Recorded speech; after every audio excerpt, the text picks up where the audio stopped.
चलिए स्टार्ट करते हैं हम लोग आज का सेशन। उससे पहले एक बहुत ही प्यारा सा कोट आप सभी लोगों के लिए। Work for that moment you can finally से आई मेड इट। पहला क्वेश्चन आप लोगों का आपकी स्क्रीन पर ये रहा, which among the following articles deal with right against exploitation. शोषण के विरुद्ध अधिकार से संबंधित कौन सा वाला आर्टिकल है? तो आर्टिकल नंबर जो है आप लोगों का फ्रेंड्स यहां पर मैं बोला गया शोषण के विरुद्ध अधिकार, आर्टिकल नंबर 23 है आप लोगों का।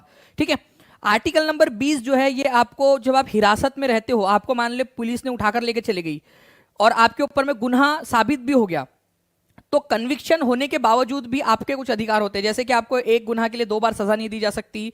इसके अलावा जो है फ्रेंड्स आप खुद के खिलाफ गवाही नहीं दे सकते वगैरह वगैरह। तो दोष सिद्धि के दौरान कुछ अधिकार आपके प्राप्त है।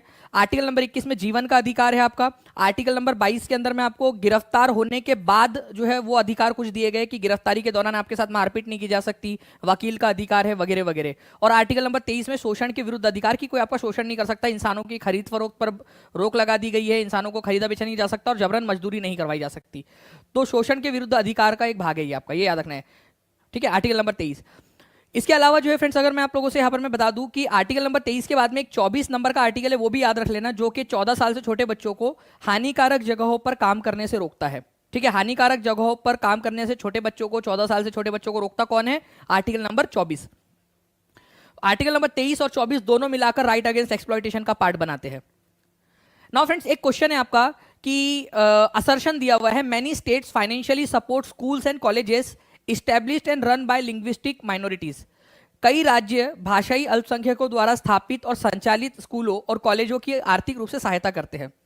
आप लोगों को पता होना चाहिए फ्रेंड्स कि हमारे भारत के अंदर में जो है आर्टिकल नंबर 29 और 30 जो है ये इस बात का प्रावधान करते हैं कि जो माइनॉरिटीज है, जो अल्पसंख्यक है, चाहे वो भाषा के आधार पर हो चाहे वो धर्म के आधार पर हो, उनको अपने एजुकेशनल स्कूल खोलने का अधिकार है, एजुकेशनल इंस्टीट्यूशन खोलने का अधिकार है। तो फ्रेंड्स इसी वजह से कई सारे राज्य जो है वो उन कॉलेजेस की, उन स्कूल्स की मदद भी करते हैं, आर्थिक रूप से भी मदद करते हैं। कारण क्या है ये मदद करने का? क्योंकि भारतीय संविधान में आर्टिकल नंबर 29, 30 में अल्पसंख्यकों की सुरक्षा के लिए कई सारे प्रावधान बनाए गए हैं, जिसमें राज्य को यह सुनिश्चित करना है कि विविधता का पोषण करे, मतलब कि डाइवर्सिटी जो है हमारे देश के अंदर में उसको पाले पोसे, उसको बढ़ा करे। तो फ्रेंड्स यहां पर मैं आप लोग देखिए कि दोनों के दोनों स्टेटमेंट सही है। और राज्य जो है वो मदद क्यों कर रहा है? राज्य जो है वो भाषाई अल्पसंख्यक लोगों की मदद क्यों कर रहा है? कि मान लो कि पंजाब जो है, बंगाल के अंदर में पंजाबी भाषा का कोई स्कूल खुला है, तो राज्य क्यों मदद करेगा उसकी? क्योंकि भाई संविधान में लिखा हुआ है। तो both A and R are true and R is the correct explanation of A. तो आंसर इसका ऑप्शन नंबर ए हो जाएगा। देखो कई राज्य भाषाई अल्पसंख्यकों की मदद क्यों करते हैं? क्यों करते हैं वो लोग? क्योंकि भारतीय संविधान में वो बात कही गई है। तो ये जो आर में आपको बात कही गई है ना, वो एक्सप्लेन कर रही है ए को कि क्यों मदद कर रहे हैं वो। ठीक है, तो आंसर जो है आपका हो जाएगा कि ए और आर दोनों करेक्ट है, और आर जो है वो करेक्ट रीजन है ए का। भाषाई राज्य जो है भाषाई अल्पसंख्यकों की मदद क्यों करते हैं। जल्दी जल्दी से जितने भी लोग देख रहे हैं फ्रेंड्स, सभी के सभी लोग ठीक है एक साथ सेशन को लाइक एंड शेयर कर देंगे यहां पर में, ताकि मुझे भी इंटरेस्ट आए पूरे के पूरे 50 क्वेश्चन आप लोगों को करवाने का। तो आर्टिकल नंबर 29 और 30 में कल्चरल एंड एजुकेशनल राइट्स के बारे में बात की गई है। ठीक है, ये याद रखना है आप सभी लोगों ने। अगर कोई राज्य किसी और भाषा के राज्य के जो है किसी और राज्य की भाषा के स्कूल कॉलेजेस को खोलने नहीं देता है, तो वो कल्चरल एंड एजुकेशनल राइट्स का हनन कर रहा होगा। नेक्स्ट क्वेश्चन है, कौन सा अधिकार नागरिकों को अदालत में जाने की अनुमति देता है यदि उनको लगता है कि उनके जो है मौलिक अधिकारों का हनन हुआ है, मौलिक अधिकार उनको नहीं मिले हैं। तो मौलिक अधिकारों का हनन होने पर आप लोगों को राइट टू कॉन्स्टिट्यूशनल रेमेडी, संवैधानिक उपचार का अधिकार मिला हुआ है आर्टिकल नंबर 32 के तहत। तो आर्टिकल नंबर 32 ये कहता है कि फंडामेंटल राइट्स अगर आपको नहीं मिल रहे तो आप सुप्रीम कोर्ट जा सकते हो डायरेक्टली। ठीक है, चलिए देखिए जितने भी लोग बोल रहे कि बुक्स चाहिए तो आप जो है ऐप के ऊपर में जाकर परचेस कर सकते हो, या फिर कोई जानकारी चाहिए तो 7611101101 9697888844 इस पर कॉल कर सकते हो। कोर्स डी सीटेट के कोर्सेस या बीपीएससी के कोर्सेस, DSSB के, यूपी टेट के, सुपर टेट के सारे कोर्सेस आपको उसके बारे में जानकारी मिल जाएगी। तो आंसर इसका हो जाएगा option number D, article number 32 constitutional remedy का अधिकार। तो यहां देख सकते हो संवैधानिक उपचार का अधिकार आपको दिया गया है। अगर आपके फंडामेंटल राइट नहीं मिले हैं तो आप कोर्ट जा सकते हो। नाउ फ्रेंड्स, भारतीय संविधान का कौन सा अनुच्छेद है जो धर्म, वंश, जाति, लिंग और जन्म स्थान के आधार पर भेदभाव पर रोक लगाता है? भेदभाव पर, यह बहुत इंपॉर्टेंट पॉइंट है आपका कि भेदभाव नहीं किया जा सकता आप लोगों के साथ में। तो भेदभाव पर रोक लगाने वाला आर्टिकल जो है वो है आप लोगों का आर्टिकल नंबर 15। बहुत ही इंपॉर्टेंट है, ये याद रखेंगे आप सभी लोग। आर्टिकल नंबर 19 में 6 अधिकार आपको दिए गए, 6 राइट्स दिए गए, जैसे कि बोलने का अधिकार, भारत में कहीं पे भी जाके बसने का अधिकार, मतलब आप किसी भी राज्य में जाकर रह सकते हो, ठीक है, और वहां पर मैं अपने मनपसंद का काम धंधा स्टार्ट कर सकते हो। आर्टिकल नंबर 15 मैंने आपको बता ही दिया कि भेदभाव पर रोक लगाता है। आर्टिकल नंबर 23 अभी हम लोगों ने देखा, क्या था आर्टिकल नंबर 23, जल्दी से लिखो। शोषण के खिलाफ अधिकार, दुर्व्यापार नहीं कर सकते, मानव की खरीद फरोख्त नहीं कर सकते, आप इंसानों को बेच और खरीद नहीं सकते, ठीक है, और जबरन मजदूरी नहीं करा सकते। आर्टिकल नंबर 25 जो है वो कहता है कि आपको धार्मिक स्वतंत्रता है, आप अपने पसंद के धर्म को फॉलो कर सकते हो, ठीक है, तो धार्मिक स्वतंत्रता का अधिकार 25 में दिया गया है। नेक्स्ट, नाउ फ्रेंड्स, भारतीय राष्ट्रीय कांग्रेस ने किस वर्ष संविधान सभा की मांग की थी? और ये आपको एनसीईआरटी के अनुसार आंसर करना है फ्रेंड, जो एनसीईआरटी के अंदर में दिया हुआ है, क्योंकि पेपर वहीं से बनेगा आप लोगों का। तो एनसीईआरटी के अनुसार आप लोगों को याद रखना है कि 1934 के अंदर में संविधान सभा की मांग इंडियन नेशनल कांग्रेस के द्वारा की गई थी। तो आंसर आपका ऑप्शन नंबर डी हो जाएगा। 1934 में भारतीय राष्ट्रीय कांग्रेस ने अंग्रेजों से मांग की कि हमें एक संविधान सभा बना दी जाए, ताकि संविधान, भारतीय लोग संविधान की रचना कर सके और अपने हिसाब से अपने देश को चला सके, ठीक है। फाइनली फ्रेंड, संविधान सभा आपकी 1946 में बनी, जिसकी पहली मीटिंग कब हुई थी? जल्दी से सभी लोग लिखेंगे, ये बहुत इंपॉर्टेंट पॉइंट है। 9 दिसंबर 1946 को पहली मीटिंग हुई थी, 9 दिसंबर 1946 को। बहुत ही इंपॉर्टेंट पॉइंट है, सभी लोग लिख देंगे एक बार, जितने लोग देख रहे हैं सारे के सारे लोग लिख देंगे यहाँ पर जल्दी जल्दी से।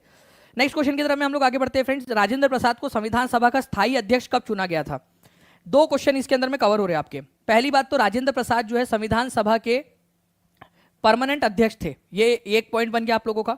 दूसरा पॉइंट ये है कि भाई ये संविधान सभा के अध्यक्ष कब बने थे? तो ये बने थे 11 दिसंबर 1946 को, 11 दिसंबर 1946, संविधान सभा बनने के 2 दिन बाद। तो 11 दिसंबर 1946 को भारतीय जो संविधान सभा के स्थायी अध्यक्ष के रूप में डॉक्टर राजेंद्र प्रसाद को चुन लिया गया था। उससे पहले 2 दिन तक सच्चिदानंद सिन्हा टेम्पररी अध्यक्ष के रूप में काम कर रहे थे। तो इसका आंसर ऑप्शन नंबर ए हो जाएगा आपका, 11 दिसंबर 1946। चलिए नेक्स्ट क्वेश्चन की तरफ मैं आगे बढ़ने से पहले मैं आप लोगों को यहाँ पर मैं दिखाना चाहूंगा फ्रेंड्स, यहाँ पर मैं आप लोग देख सकते हो इस पर्टिकुलर इसमें सच्चिदानंद सिन्हा जो है वो पहले प्रेसिडेंट थे, टेम्पररी प्रेसिडेंट थे वो। जब पहली मीटिंग हुई संविधान सभा की 9 दिसंबर 1946 को, तो सच्चिदानंद सिन्हा ने अध्यक्षता की थी। फिर 2 दिन बाद डॉक्टर राजेंद्र प्रसाद को परमानेंट अध्यक्ष के रूप में चुन लिया गया। Doctor B R. आम्बेडकर जो थे वो मसौदा समिति के अध्यक्ष थे। मसौदा समिति मतलब जो ड्राफ्ट कर रही थी, संविधान बना रही थी, उसके अध्यक्ष थे। भारतीय संविधान के बारे में कौन सा वाला कथन गलत है? देखिए 4 स्टेटमेंट आपको दिए गए, बताना है कौन सा वाला स्टेटमेंट गलत है। सभी लोग, जितने भी लोग देख रहे हैं फ्रेंड्स, ठीक है, सेशन को लाइक जरूर कर देंगे, और जितने भी लोगों ने अब तक सेशन को शेयर नहीं किया अपने दोस्तों के साथ में टेलीग्राम, फेसबुक, व्हाट्सएप, इंस्टाग्राम पर, जल्दी जल्दी से जो है आप लोग शेयर भी करते रहेंगे। तो the first constituent assembly meeting was held in 9 दिसंबर 1946। संविधान सभा की पहली बैठक 9 दिसंबर 1946 को हुई थी आप लोगों की। सही बात है, ये पहली बैठक हुई थी 9 दिसंबर 1946 को। राजेंद्र प्रसाद को चुना गया था, गलत, ठीक है। क्यों गलत है ये वाला? राजेंद्र प्रसाद को कौन सी तारीख को चुना गया था? जल्दी बताओ आप लोग, अभी थोड़ी देर पहले आपको बताया मैंने। सभी लोग आंसर करेंगे यहाँ पर में, इसका आंसर क्या होगा, सही क्या होगा ये बताइए, क्योंकि आपका 9 दिसंबर 1946 को नहीं चुना गया था। क्या बात है, बहुत बढ़िया फ्रेंड्स, बहुत सारे लोगों ने लिख दिया है 11 दिसंबर 1946 को चुना गया था उनको, ठीक है, अध्यक्ष के रूप में। तो आंसर आपका ऑप्शन नंबर बी होने वाला है। आप देख सकते हो 11 दिसंबर 1946 को राजेंद्र प्रसाद को अध्यक्ष के रूप में चुना गया था। पहली मीटिंग हुई थी 9 दिसंबर को। यूनिवर्सल एडल्ट फ्रेंचाइज का मतलब क्या होता है? ये 31 दिसंबर 2021 में ऑलरेडी सीटेट के पेपर में आया भी था आपका। जल्दी से बताएंगे इसका आंसर क्या होगा आपका? तो देखिए, भारत एक लोकतांत्रिक देश है, इसमें सार्वभौमिक वयस्क मताधिकार है। इसका मतलब ये है फ्रेंड्स कि जितने भी इंडिविजुअल है जो 18 साल से ऊपर के हैं, उनको वोट देने का अधिकार है, चाहे वो किसी भी सोशल इकोनॉमिक बैकग्राउंड के हो, चाहे लड़का हो चाहे लड़की हो, कोई फर्क नहीं पड़ता। तो D is the correct answer, ठीक है आप लोगों का। तो यहां पर मैं आप लोगों का आंसर जो है वो ऑप्शन नंबर डी होगा, ये लगाएंगे आप लोग। Every individual above 18 years of the age has the right to vote, ठीक है। तो D is the correct answer आपका। सार्वभौमिक वयस्क मताधिकार का मतलब सभी को वोट देने का अधिकार है, हर किसी को वोट देने का अधिकार है, ठीक है। नाउ एक और चीज बताना चाहूंगा कि आज हमारे देश में सार्वभौमिक वयस्क मताधिकार का मतलब 18 साल है, लेकिन जब हमारा संविधान लागू हुआ था, ठीक है, संविधान जो है हमारा लागू हुआ था, उस समय ये एज कितनी थी जब संविधान लागू हुआ? मतलब कि 1950 में ये एज कितनी थी? 21 साल थी, 21 ईयर्स थी। बाद में इसको जो है फ्रेंड्स कम किया गया आप लोगों का, ठीक है। आपका जो है 1988 के अंदर में 61वें संविधान संशोधन के जरिए, 61st कॉन्स्टिट्यूशनल अमेंडमेंट एक्ट के जरिए ये एज को कम करके 18 साल किया गया, ठीक है, 18 साल किया गया था। तो अगर आप लोगों से ये क्वेश्चन आ जाए कि 1950 में सार्वभौमिक वयस्क मताधिकार की एज कितनी थी, जब देश में संविधान लागू हुआ उस समय 21 साल थी, बाद में इसको 18 साल किया गया है। हो सकता है आगे जाकर 16 साल कर दे, क्योंकि बच्चे इतने तेजी से जो है वो बढ़ रहे हैं, ठीक है, बड़े होते जा रहे हैं कि भाई 18 साल से भी कम कर देंगे तो भी वो कर लेंगे कुछ ना कुछ एडजस्टमेंट। चलिए, तो यूनिवर्सल एडल्ट फ्रेंचाइज, इसी को यूनिवर्सल एडल्ट सफरेज भी कहा जाता है, ठीक है। ये यूपीएससी में बीपीएससी में पूछा गया था। चलो पूजा कुमारी जी ने देखिए बीपीएससी का भी एग्जांपल दे दिया आपको कि बीपीएससी में भी आया था ये क्वेश्चन। नेक्स्ट फ्रेंड्स, संविधान के किस भाग को प्राय इसकी अंतरात्मा कहा जाता है? और मैं आपको बता दूं फ्रेंड्स, ये आप लोगों को एनसीईआरटी के अनुसार आंसर करना है। एनसीईआरटी 8 स्टैंडर्ड की बुक में दिया गया है ये पॉइंट आपका, और ये 2 बार आ चुका है सीटेट में। तो अंतरात्मा कहा जाता है, तो अंतरात्मा किसको कहा जाता है? आपका कहा जाता है फ्रेंड्स फंडामेंटल राइट्स वाले पार्ट को, ठीक है। ये सीटेट में आया हुआ क्वेश्चन है, तो आप इसको डिनाई नहीं कर सकते। कुछ लोग जो है इसको प्रियम्बल को भी मानते हैं, लेकिन एनसीईआरटी के अनुसार फंडामेंटल राइट्स, और आपको फंडामेंटल राइट्स ही लगाना है, ठीक है। फंडामेंटल राइट जो है इसको संविधान की अंतरात्मा कंसाइंस कहा गया है, ठीक है, अंतरात्मा कंसाइंस। तो answer is option number A. तो आप देख सकते हो ये लाइन लिखी है, the section on fundamental right has often been referred to as conscience of Indian constitution. ये लाइन लिखी हुई है एनसीईआरटी के अंदर में। सीटेट के अंदर में ही 17 जनवरी 2022 को आया हुआ क्वेश्चन, संविधान का कौन सा अनुच्छेद राज्य पर किसी ऐसे नागरिक को वकील उपलब्ध कराने का कर्तव्य रखता है, या कर्तव्य उसको उसके ऊपर में देता है कि जो व्यक्ति गरीब है या किसी अन्य विकलांगता के कारण वकील उपलब्ध कराने में असमर्थ है? मतलब कोई अपने खुद से वकील नहीं रख सकता, तो उसको वकील उपलब्ध कराने की जिम्मेदारी किसकी है? ठीक है, राज्य की है। कौन सा आर्टिकल के तहत? चलिए, तो यहाँ पर मैं फ्रेंड्स ये सेशन उन सभी 500 प्लस लोगों को समर्पित जिन लोगों ने सेशन को लाइक कर दिया है यहाँ पर में, और यहाँ पर अपना जो है समर्थन यहाँ पर में दिखा रहे हैं। तो आप सभी लोगों का बहुत बहुत शुक्रिया, उन सभी 500 लोगों का जिन्हें भी कर दिया। यहाँ पर मैं हाथ ऊपर करके भी बता देंगे फ्रेंड्स, ठीक है, ताकि मैं देख सकूँ यहाँ पर में कि कितने लोग हैं यहाँ पर में जो अपना अपना समर्थन यहाँ पर में दिखा रहे हैं। बिल्कुल, चलिए, बहुत बढ़िया फ्रेंड्स, काफी सारे लोग हैं यहाँ पर में। तो देखिए आर्टिकल नंबर 39A ये कहता है कि अगर कोई व्यक्ति खुद से वकील नहीं रख सकता तो उसको वकील उपलब्ध कौन करा कर दे? उसको उपलब्ध करा कर देगा राज्य, या फिर जो हमारी सरकार है, ठीक है, वो उसको वकील उपलब्ध करा कर देंगी। चलिए, काफी सारे लोग हैं जिनका मैं नाम यहाँ पर मैं देख पा रहा हूँ, कंटिन्यूअसली वो अपना समर्थन दे रहे हैं। और इसी तरीके से फ्रेंड, जब समर्थन आप लोगों का मिलता है उसी में फिर एनर्जी भी मिलती है। ओके, तो आंसर 39A जो है यहाँ पर में हो जाएगा। ये याद रखना है, बहुत ही इंपॉर्टेंट क्वेश्चन है आप लोगों का, ठीक है, बहुत ही इंपॉर्टेंट वाला क्वेश्चन। चलिए आगे बढ़े हम लोग फ्रेंड्स यहाँ पर मैं नेक्स्ट क्वेश्चन की तरफ में। तो आर्टिकल नंबर 22 जो है ये आपको अधिकार देता है कि आप लॉयर आप रख सकते हो, लेकिन अगर आपके पास लॉयर नहीं है तो राज्य आपको लॉयर उपलब्ध करा के देगा। ये आर्टिकल नंबर 39A में दिया गया है, 39A में। तो ये थोड़ा सा याद रखना है आप लोगों ने। नेक्स्ट, निम्नलिखित में से कौन सा विकल्प जनसंपर्क माध्यम मास मीडिया का उदाहरण है? मास मीडिया का मतलब ही होता है फ्रेंड्स कि बहुत सारे लोगों तक एक साथ पहुंच पाना, मास मीडिया, ठीक है। जैसे कि फॉर एग्जांपल मैं अभी भी मास मीडिया पर ही हूं, आप लोगों से देखिए यहाँ पर मैं 1000 लोग हमारे साथ में यहाँ पर में जुड़ चुके हैं, तो आप सभी को भी कॉन्ग्रेचुलेशंस। तो 1000 लोगों तक मैं यहाँ पर में एक साथ पहुंच पा रहा हूँ आप सभी लोगों तक। और इस कड़ी के अंदर में, ठीक है, जो हम लोग देख रहे हैं यहाँ पर में, इसमें जो चीज हो रही है, जो प्रक्रिया हो रही है, वो आपका जनसंपर्क हो रहा है यहाँ पर में, मास मीडिया है ये एक प्रकार का। तो आप बताइए जल्दी से कि इनमें से कौन सा वाला मास मीडिया का एग्जाम्पल हो सकता है? अगर मैं आप लोगों से ये कहूँ कि भाई जो है फोन कर रहा हूं मैं आपको, एक एक को फोन कर रहा हूं, तो वो फोन करना क्या मास मीडिया कहलाएगा आप लोगों का? नहीं, वो मास मीडिया नहीं होगा आप लोगों का, ठीक है। बल्कि रेडियो और टेलीविजन जो है ये मास मीडिया है। टेलीफोन पे तो ठीक है, वो आप लोगों का बिहार के अंदर में एक गाना बड़ा फेमस था, कितने लोगों ने देखा है? हेलो कौन हम बोल रहे वाला, ठीक है, सुना है क्या आप लोगों ने वो गाना? कितने लोगों ने सुना है वो गाना, हम बोल रहे वाला? ठीक है, वो बस वो पूरा गाना भर में वही है, ठीक है, मैक्सिमम लाइन हम बोल रहे वाला, ठीक है। चलिए, तो ये मास मीडिया नहीं है आप लोगों का, वो 1-to-1 कम्युनिकेशन के लिए सीख है, मेरे बाबू ने थाना था वगैरह वो, या फिर और नानी क्या हाल है वो वाला, ठीक है। तो ये टेलीविजन और रेडियो मास मीडिया के एग्जांपल है, तो आंसर इसका ऑप्शन नंबर बी हो जाएगा आपका, ठीक है। केवल 45% लोगों ने आंसर दिया है, लेकिन सही, जबकि कितना इजी क्वेश्चन था।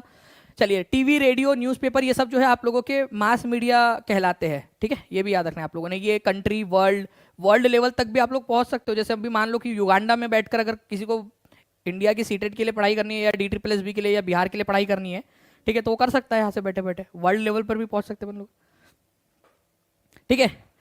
नेक्स्ट फ्रेंड्स, टेलीविजन हमें ब्लैंक के सदस्य के रूप में सोचने के लिए बनाता है। कैसे, कौन से सदस्य बनाता है हम लोगों को? तो टेलीविजन जो है हम लोगों को ग्लोबल जो है फ्रेंड्स सदस्य, या ग्लोबल वर्ल्ड, या वैश्विक रूप से जो है यहाँ पर में एक सदस्य रूप में जो है बनाता है यहाँ पर में, ग्लोबल लेवल के ऊपर में जो टेलीविजन जो है आप लोगों का, ठीक है। तो बताइए किस तरीके से सोचने के लिए बनाता है हम लोगों को? आंसर क्या होगा आप लोगों का? ठीक है। तो ग्लोबल वर्ल्ड के एक सदस्य के रूप में, पूरा दुनिया के सदस्य के रूप में हमको सोचने के लिए बना था कि क्योंकि हम कहीं पे भी देख सकते हो, आप लोग कई सारे लोग हैं जिन लोगों ने जो है बड़े हुए होंगे जैपनीज कार्टून देख देख के, शिनचैन, डोरेमोन, ये सब देख के बड़े हुए होंगे। ठीक है। कुछ लोग जो है यूएसए के कार्टून देखकर बड़े हुए होंगे, रिची रिच या फिर आपका टॉम एंड जेरी। कुछ लोग ऐसे होंगे, क्योंकि टॉम एंड जेरी तो चलो यार आपका डीडी नेशनल पे भी आता था एक समय में 5 बजे। हाँ, उस समय में डीडी, आज से करीब जो है 20 साल पहले, ठीक है, 18-20 साल पहले। इसके अलावा जो है फ्रेंड्स, आप लोगों का आप काफ़ी सारे आप कंटेंट तो कोरियन शोज देखते हैं काफ़ी सारे लोग आजकल। तो ये सब जो है आप लोगों का ग्लोबल वर्ल्ड आपका सदस्य बनाता है। नेक्स्ट क्वेश्चन की तरफ में आगे बढ़ते हैं हम लोग। यहाँ पर में हमारे खबर लहरिया क्या है? खबर लहरिया जल्दी से बताइए कि खबर लहरिया क्या है आप लोगों का? खबर लहरिया क्या है ये बताएंगे सभी लोग।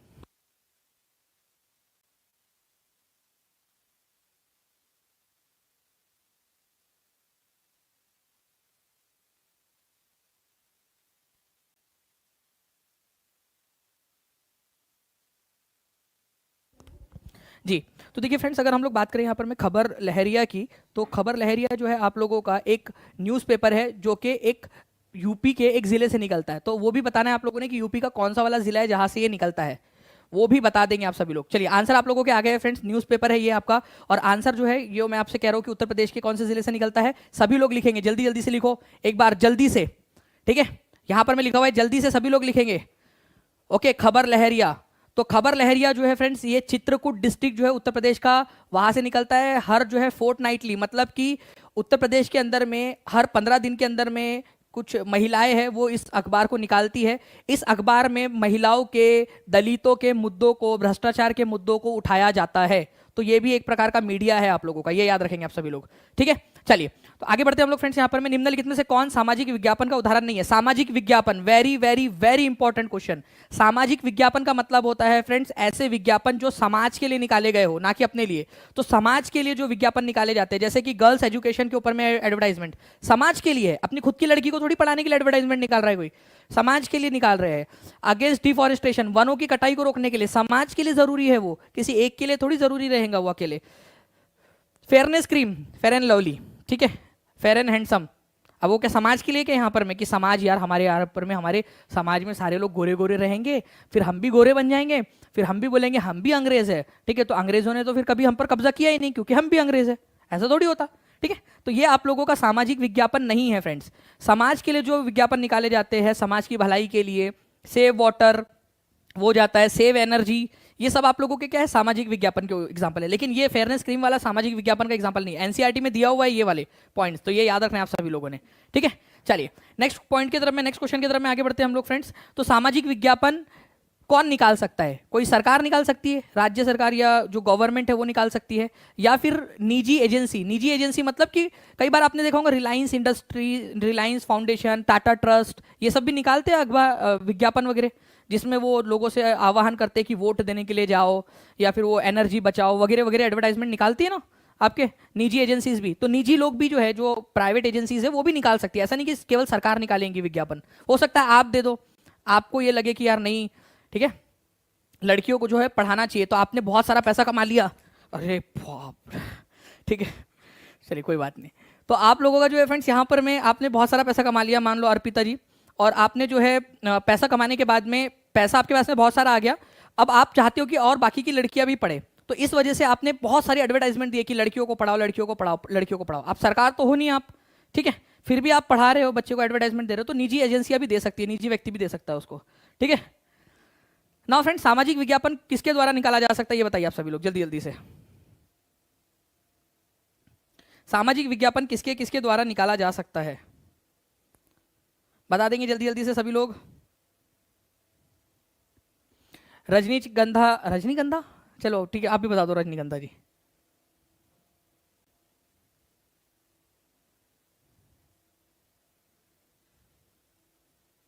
ठीक है, चलिए बहुत बढ़िया फ्रेंड्स। यहाँ पर मैं जैसे मैं देख पा रहा हूँ यहाँ पर मैं हाँ जी, चमेली बाई जो है हमारी बच गई। तो सामाजिक विज्ञापन जो है वो राज्य के द्वारा भी निकाला जा सकता है और प्राइवेट एजेंसीज के द्वारा, दोनों के द्वारा इसको निकाला जा सकता है। और ये छोटे छोटे से क्यों आए भाई यहाँ पर में, तुमको क्यों डर लग रहा है, शर्मा रहे हो क्या तुम यहाँ पर में? ठीक है, बोथ 1 and 2, तो दोनों के दोनों आंसर है आप लोगों के, ये याद रखेंगे। ठीक है, तो answer is both 1 and 2 are correct. चलिए आगे बढ़ते हैं हम लोग फ्रेंड्स। यहाँ पर मैं 15 में से 15 किसके सही हुए जल्दी से बता देंगे मुझे, और जितने भी लोग देख रहे हैं जल्दी जल्दी से सेशन को लाइक भी कर देंगे। 1200 के करीब हम लोग यहाँ पर में पहुंच चुके हैं फ्रेंड्स, 750 लाइक्स हो चुके हैं। जल्दी से लाइक का नंबर भी बढ़ाते रहेंगे, और हम लोगों ने आज 1500 बच्चे क्रॉस करने हैं। आप सभी की जिम्मेदारी है, अगर पूरे 50 क्वेश्चन में करवा रहा हूँ तो सामाजिक विज्ञापन राज्य और निजी एजेंसी दोनों के द्वारा निकाला जा सकता है। अब बताइए इनमें से कौन सा वाला पॉइंट सही है। Advertisement targets our personal emotions. Advertisement जो है वो पर्सनल इमोशंस के ऊपर में टारगेट करते हैं। एडवर्टाइजमेंट जो है वो रियलिटी बताते हैं पीपल्स के लाइफ की, जो हमारे अराउंड में है। बताइए इसका आंसर क्या होगा। अब आप लोग एक चीज़ तो आपको पता ही है कि एडवर्टाइजमेंट क्या करती है। एडवर्टाइजमेंट जो है फ्रेंड्स हमेशा आप लोगों के पर्सनल जो चीज़ें उसके ऊपर में अटैक करती है, पर्सनल इमोशन के ऊपर में। वो बोलती है कि लड़कियों को फेयर एंड लवली दिखाते वहाँ पर में कि जिसने फेयर एंड लवली लगाया उसकी जॉब लग गई और वो जो है बहुत आगे बढ़ गई, कामयाब हो गई। ये क्या कर रहे हैं ये, मतलब कि जो जो फेयर नहीं है उन लोगों को आप क्या कर रहे हो, इमोशन उनके उनके इमोशन के साथ में खेल रहे हो। मतलब कि जो सिर्फ फेयर एंड लवली लगाएगा वही कामयाब होगा, बाकी नहीं होंगे। ठीक है, तो ये चीज़ आप लोगों ने याद रखनी है फ्रेंड्स कि एडवर्टाइजमेंट हमेशा पर्सनल इमोशंस पे असर करते हैं। लेकिन क्या ये जैसे बताया कि फेयर एंड लवली लगाओ और जॉब लग जाएंगी करके, तो फिर मतलब जितने भी लड़के लोग हैं बेरोजगार लड़कों को, उनको भी दिलाओ फेयर एंड लवली लगवाओ, उनकी भी जॉब लगेंगी। ठीक है, तो ये रियलिटी शो नहीं करते। ऐसा नहीं है कि फेयर एंड लवली लगाने से आप लोगों की जो है वो जॉब लग जाएंगी। तो एडवर्टाइजमेंट जो है वो टारगेट करते हैं इमोशंस के ऊपर में, लेकिन ये हमारी सच्चाई नहीं दिखाते कि हमारे आसपास की सच्चाई जो है। ठीक है, अब वो मान लो कि माधुरी दीक्षित जो है वो मैगी खाने वाली ऐड कर रही है, लेकिन कभी खुद नहीं खाती होंगी वो, उसको पता है कि यहाँ पर मैं उससे खराब हो जाएगा करके सिस्टम। तो रियलिटी नहीं दिखाते यहाँ पर में। तो आंसर केवल only one is correct. Okay, चलिए नाउ फ्रेंड्स आगे बढ़ते हैं हम लोग यहाँ पर मैं नेक्स्ट क्वेश्चन की तरफ में। यहाँ पर मैं आप देखिए पर्सनल इमोशंस को टारगेट किया जाता है कि सलमान खान बन जाओगे करके। लेकिन क्या फायदा भाई सलमान खान की शादी तो हो नहीं रही है। How advertisers try to differentiate their product from, और केसेस भी चल रहे भाई, केस चल रहे इनके ऊपर में, जेल जाएंगे, जेल में रहकर आए हैं। क्या फायदा फिर ये सब चीज होगा तुम्हारे। विज्ञापन दाता अपने उत्पाद को अन्य सामान खरीद उत्पादों में कैसे अलग करने का प्रयास करते हैं। जो विज्ञापन दाता होते हैं, जो विज्ञापन देते हैं, वो कैसे बोलते हैं कि हमारा प्रोडक्ट अलग है। जैसे आप लोग कहते हो ना मेरी वाली अलग है करके, वो हर कोई यही कहता है मेरी वाली अलग है करके। ठीक है, मतलब स्टार्टिंग के दिनों में तो यही कहता है, कम से कम तो यही कहता है यार। ठीक है, स्टार्टिंग वाले समय के अंदर में मेरी वाली अलग है करके। तो क्या होता है, वो क्लेम करता है कि भाई इसमें कुछ स्पेशल है। वैसे ही हर एडवर्टाइजर जो है वो बोलता है कि हमारा वाला फेयरनेस क्रीम अलग है, या हमारी वाली मैगी अच्छी है, हमारा वाला जो है बिस्किट अच्छा है, हमारा वाला टूथपेस्ट अच्छा है। ठीक है, भावेश सर यहाँ से बता रहे हैं कि उनका टूथपेस्ट अच्छा है, उनके टूथपेस्ट में नमक है, किसी के टूथपेस्ट में हल्दी मिर्ची इलायची पता नहीं क्या क्या डाल रहे हैं लोग, बिरयानी बना रहे टूथपेस्ट बना। चलिए, तो यहाँ पर में स्पेशल वैल्यूज है करके, इस वजह से वो लोग अपने एडवर्टाइजमेंट को अलग करते हैं यहाँ पर में। ठीक है, चलिए तो आंसर आप लोगों को हो जाएगा ऑप्शन नंबर ए। स्पेशल वैल्यू है हमारे चीज में, इस तरीके से बताने की कोशिश करते हैं। तो एडवर्टाइजर्स हमेशा क्लेम करते हैं कि हमारा वाला अलग है, मतलब जैसे आप लोग करते हो वैसी वाली। लोकतंत्र में मीडिया को क्या करना चाहिए, लोकतंत्र में मीडिया को कैसे रहना चाहिए, बताओ जल्दी से, जल्दी जल्दी बताइए। लोकतंत्र में मीडिया को कैसे रहना चाहिए। जितने भी लोग देख रहे हैं सभी लोग सेशन को लाइक जरूर करते चलेंगे, ताकि ऐसी ही एनर्जी हम लोग यहाँ पर में बना के रख सके। सभी के सभी लोग एकदम फास्ट एक साथ तुरंत जो है मुझे इस क्वेश्चन के खत्म होते होते यहाँ पर में 1000 के ऊपर लाइक चाहिए, ताकि आप लोगों को पूरी टीम मोटिवेट होकर आप लोगों के लिए काम कर सके। जो भैया पोल दे रहे हैं हमारे आफ्ताब भैया, वो मोटिवेट हो सके। जो पीछे से हमारे यहाँ पर में सबा ma'am, Shiba ma'am, Tehreen ma'am, भा मैम, जो आप लोगों के लिए बना रहे, जो भावेश सर आपके लिए यहाँ पर में उन्होंने पोल जो आपके लिए डेटा निकाला है, वो सब लोग मोटिवेट हो सके आप लोगों के लिए, आप लोगों के जी। तो लोकतंत्र में मीडिया जो है, लोकतंत्र में मीडिया को क्या होना चाहिए फ्रेंड्स, लोग जो है यहाँ पर में अनबायस्ड होना चाहिए और सारे साइड्स को कवर करना चाहिए मीडिया ने। ये वाली बात यहाँ पर में कही गई है कि लोकतंत्र में मीडिया हमेशा अनबायस्ड रहे और सभी के मुद्दों को उठाए यहाँ पर में। ठीक है, चलिए उसके बाद में जो है फ्रेंड नेक्स्ट क्वेश्चन की तरफ में अगर हम लोग आगे बढ़े, तो लोकतंत्र में मीडिया को पक्षपाती नहीं होना चाहिए, ये वाली बात कही गई है। मीडिया ब्लैंक प्रदान करने में बहुत बड़ी भूमिका निभाता है। क्या प्रदान करता है मीडिया, मीडिया जो है क्या आपको क्या करना है, क्या काम क्या है मीडिया का, मेन काम क्या है मीडिया का। चलिए, thank you Piu ji, thank you very much everyone friends, आप सब लोगों के इतने प्यार के लिए थैंक यू वेरी मच। देखिए अगर हम बात करेंगे फ्रेंड्स मीडिया की, तो मीडिया न्यूज दिखाता है और डिस्कशन करता है, जो भी इवेंट्स हो रहे हैं उन सारी चीजों के ऊपर में डिस्कशन करता है। मेन काम इसका ये है, महत्वपूर्ण भूमिका इसमें निभाता है। तो 1 और 2 आंसर होना चाहिए। लेकिन आजकल मीडिया जो है वो एंटरटेनमेंट का साधन बन गया, आप लोगों का विज्ञापन का साधन बन चुका है। ठीक है, तो आंसर इसका ऑप्शन नंबर ए होना चाहिए आप लोगों का, कि मीडिया का मेन काम क्या है? मीडिया का मेन काम है न्यूज दिखाना, ठीक है, आप लोगों का, और डिस्कशन करना। तो महत्वपूर्ण भूमिका निभाता है मीडिया किस चीज के अंदर में? मीडिया आप लोगों की महत्वपूर्ण भूमिका निभाता है। ए आंसर आप लोगों का होगा यहां पर में, आंसर इज ऑप्शन नंबर ए। ठीक है, 1 और 2, तो इसको याद रखेंगे आप सभी लोग। इंपॉर्टेंट रोल निभाता है न्यूज में और डिस्कशन करने में, ताकि दुनिया की जानकारी लोगों तक पहुंचाई जा सके। नेक्स्ट क्वेश्चन की तरफ में आगे बढ़ते हैं। मीडिया स्वतंत्र नहीं है आज तक का, आजकल का, आज तक का नहीं भाई, ठीक है, वो तो चैनल का ही नाम हो जा रहा है डायरेक्ट। आजकल मीडिया स्वतंत्र है क्या? तुम बताओ, बताओ मीडिया स्वतंत्र है क्या आजकल? नहीं है। क्यों नहीं है मीडिया स्वतंत्र? भाई सबसे बड़ी बात बताता हूं आपको, कि बड़े बड़े जो बिजनेस हाउस है ना, उनके हाथ में है। अंबानी, अडानी, चंद्रा, पता नहीं और कौन कौन है, उन लोगों ने जो है मीडिया हाउसेस को खरीद रखा है। उन लोगों के इशारे के ऊपर में चलता है यहाँ पर में मीडिया, उनके पैसे लगे हुए हैं, तो वो उन्हीं की बात में दिखाता है। उनके स्कैम या उनकी चीजें नहीं दिखाएगा कभी भी मीडिया। तो मीडिया आज, और ये एनसीईआरटी की लाइन है फ्रेंड्स आप लोगों की, ठीक है, मैं अपने मन से नहीं कह रहा। मीडिया, और ये एनसीईआर, ये सीटेट में आ चुका क्वेश्चन है, मीडिया स्वतंत्र नहीं है, क्योंकि मीडिया में बड़े बड़े बिजनेस हाउसेस जो है, बड़े बड़े जो बिजनेसमैन लोग हैं, उन लोगों का कंट्रोल आ चुका है। ये एनसीईआरटी में दिया हुआ है आप लोगों का। ठीक है, चलिए, थैंक यू अंकिता कुमारी जी, पूरी टीपी टीम को थैंक यू बोल रहे हैं, थैंक यू वेरी मच। चलिए नेक्स्ट क्वेश्चन की तरफ में आगे बढ़ते हैं हम लोग यहाँ पर में फ्रेंड्स हमारे। अब देखिए यहाँ पर में ये लाइन दी गई है कि reason for media not being independent and unbiased, क्योंकि गवर्नमेंट कंट्रोल जो है अब मीडिया का बढ़ चुका है, उसके ऊपर में बिजनेस हाउसेस का कंट्रोल बढ़ चुका है। तो मेन कारण है बिजनेस हाउसेस का कंट्रोल में होना। न्यायपालिका के बारे में निम्नलिखित में से कौन सा सही है? न्यायपालिका जी, तो न्यायपालिका के बारे में कौन सी वाली बात सही है? ये जो है सिटीजन्स के बीच में ही केवल मसलों को सुलझाता है, सरकारों के बीच में नहीं।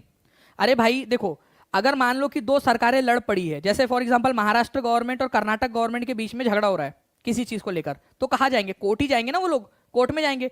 तो गवर्नमेंट के बीच में भी मुद्दे को सुलझा सकती है कोर्ट। अगर दो सरकारों के बीच में लड़ाई हो गई तो भी कोर्ट में जाया जा सकता है। On violation of fundamental rights every citizen can approach supreme court. बिल्कुल, फंडामेंटल राइट के वायलेशन में आप लोग जो है सिटीजन जो है सुप्रीम कोर्ट जा सकते हैं। Judiciary can not strike down laws pass by parliament. Judiciary जो है वो जो पार्लियामेंट ने कानून बनाया उसको रद्द नहीं कर सकती।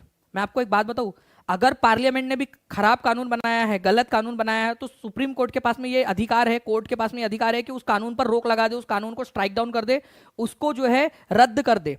तो अगर संसद ने गलत कानून बनाया है तो जो न्यायपालिका है उसको प्रभावित कर सकती है, उसको खत्म भी कर सकती है, रद्द कर सकती है। तो ये वाला जो है कैन नॉट बोलकर उसने जो है गलत कर दिया, कर सकती है ये बोलना चाहिए था, तो केवल दूसरा वाला सही है। नेक्स्ट क्वेश्चन की तरफ में आगे बढ़ते हैं हम लोग यहाँ पर में। देखिए न्यायिक समीक्षा का मतलब क्या होता है? Very very very important point. ठीक है, मार्क माय वर्ड फ्रेंड्स, ये क्वेश्चन आप लोगों को देखने के लिए मिलेंगे आपके एग्जाम्स के अंदर में। ठीक है, जुडिशियल रिव्यू का मतलब क्या होता है ये बताना है आप लोगों ने। ओके, जुडिशियल रिव्यू का मतलब to resolve the disputes between centre and state government. ठीक है, to strike down particular laws pass by the parliament if it believes that there is a violation of the basic structure of the constitution, to review the case of abolition of fundamental rights of a person. देखिए, न्यायिक समीक्षा का मतलब होता है friends कि अगर कोई पार्लियामेंट ने कोई कानून पास किया है, पार्लियामेंट ने, और बाद में पता चलता है कि जो संविधान की आधारशिला है या आधारभूत ढांचा है संविधान का, उसके खिलाफ वो कानून बना है, तो जो न्यायपालिका है उसको रद्द कर सकती है। न्यायपालिका बोलेंगे कि भाई ये तो हमारे बेसिक स्ट्रक्चर, हमारी जो कोर भावना है उसके खिलाफ जाके तुमने कानून बना दिया है, तो इसको रद्द करो। ठीक है, तो रद्द करना, किसी कानून को जो है वो रद्द कर देना, अगर वो बेसिक स्ट्रक्चर का उल्लंघन कर रहा है या फंडामेंटल राइट्स का उल्लंघन कर रहा है, तो फ्रेंड्स जुडिशियल रिव्यू का इस्तेमाल करके न्यायपालिका उस कानून को रद्द कर सकती है। तो आंसर आप लोगों का हो जाएगा यहाँ पर में ऑप्शन नंबर बी। ठीक है, जुडिशियल रिव्यू का मतलब कि भाई संविधान की अंतिम इंटरप्रेटर या जो है यहाँ पर में व्याख्याकार कौन है? न्यायपालिका है। तो अगर संसद ने कोई भी खराब कानून बनाया है, मूल ढांचे का उल्लंघन किया है, तो उस कानून को रद्द किया जा सकता है। चलिए, शीर्ष स्तर पर कितनी अदालतों की संख्या, ये देखना चाहूंगा मैं कितने लोग आंसर कर पाते हैं इस पर्टिकुलर क्वेश्चन का। जल्दी बताइए, इस क्वेश्चन का आंसर क्या होगा आप लोगों का? सभी लोग बताते जाएंगे जल्दी जल्दी से। शीर्ष स्तर पर कितनी अदालतें हैं? सबसे ऊपर वाले लेवल पे भाई, सबसे ऊपर वाली लेवल के ऊपर में ना केवल एक ही अदालत है। नीचे में आप लोगों की जो है बहुत सारी निचली अदालतें होती है, फिर आप लोगों की हाई कोर्ट्स होती है बहुत सारी अलग अलग राज्यों में। आज के दौर में 25 हाई कोर्ट्स है टोटल हमारे। ठीक है। और उसके बाद में केवल एक सुप्रीम कोर्ट है आप लोगों की, सुप्रीम कोर्ट केवल एक ही है दिल्ली में, ठीक है। तो केवल जो है एक सुप्रीम कोर्ट है शीर्ष लेवल के ऊपर में, सबसे ऊपरी लेवल पे। तो आंसर आप लोगों का हो जाएगा ऑप्शन नंबर 1। तो अपेक्स लेवल पे, सबसे ऊपर लेवल पे केवल एक ही अदालत है, ठीक है, एक अदालत। 3 लेवल होते हैं हमारे देश में। निचली अदालतें हर जिले में अदालतें होती है, हर अलग अलग राज्यों में या कुछ राज्यों को मिलाकर जो है आपके हाई कोर्ट से, टोटल 25 हाई कोर्ट से अभी आप लोगों के। और यहां पर में याद रखना है फ्रेंड्स, सुप्रीम कोर्ट जो है वो एक ही है, सबसे ऊपर वाले लेवल पे एक ही कोर्ट है आप लोगों की। नेक्स्ट क्वेश्चन की तरफ में आगे बढ़ते हैं हम लोग। यहां पर में न्यायपालिका के बारे में, ठीक है, स्वतंत्र न्यायपालिका के बारे में क्या गलत है? Courts are not under the government and do not act on their behalf. Court जो है वो सरकार के अंदर में नहीं होती और सरकार के लिए काम नहीं करती। ये तो बात बिल्कुल सही है, आपसे गलत वाला पूछा है कि कोर्ट जो है वो सरकार के अधीन नहीं होती। Legislature and executive can interfere with judiciary. विधायिका और कार्यपालिका न्यायपालिका के काम में हस्तक्षेप कर सकती है। अगर न्यायपालिका के काम में हस्तक्षेप करेंगी तो न्यायपालिका काम कैसे करेंगी फिर? क्या आपको लगता है कि जो विधायिका मतलब संसद और कार्यपालिका मतलब मोदी सरकार और जो भी यह सरकार है हमारे देश के अंदर में जो कानूनों को लागू करती है, वो न्यायपालिका के काम में हस्तक्षेप करेंगी तो फिर न्यायपालिका निष्पक्ष होकर फैसले कैसे सुनाएंगी? तो हस्तक्षेप नहीं कर सकती। ये गलत है आप लोगों का, ठीक है, तो नहीं कर सकती। तो गलत वाला पूछा है तो B is the correct answer. जो जजेस होते हैं सुप्रीम कोर्ट और हाई कोर्ट के, ठीक है, वो सरकार के इंटरफेरेंस के बिना जो है उनकी नियुक्ति होती है, ताकि सरकार के दबाव में वो काम ना करे, सरकार के लिए काम ना कर रहे। जजेस को हटाना बहुत मुश्किल काम है, ये भी बिल्कुल सही बात है, ताकि वो लोग बिना डरे अपना काम कर सके। नेक्स्ट क्वेश्चन की तरफ में आगे बढ़ते हैं friends. Features of independence of judiciary की बात करें तो ये सारी की सारी चीजें दी गई है कि भाई सरकार के हस्तक्षेप के बिना ही काम करना पड़ेगा जुडिशरी को, तभी वो सही फैसले दे पाएंगी। निम्नलिखित में से कौन सा जो है सहाधिकार उच्च न्यायालय या फिर 2 या अधिक राज्यों वाला उच्च न्यायालय जो है उसका उदाहरण है? नहीं है, ठीक है, मतलब वो अकेला न्यायालय है, उसके अंदर में मतलब कोई भी दूसरा वाला हाई कोर्ट नहीं है आप लोगों का, ठीक है, उदाहरण नहीं है।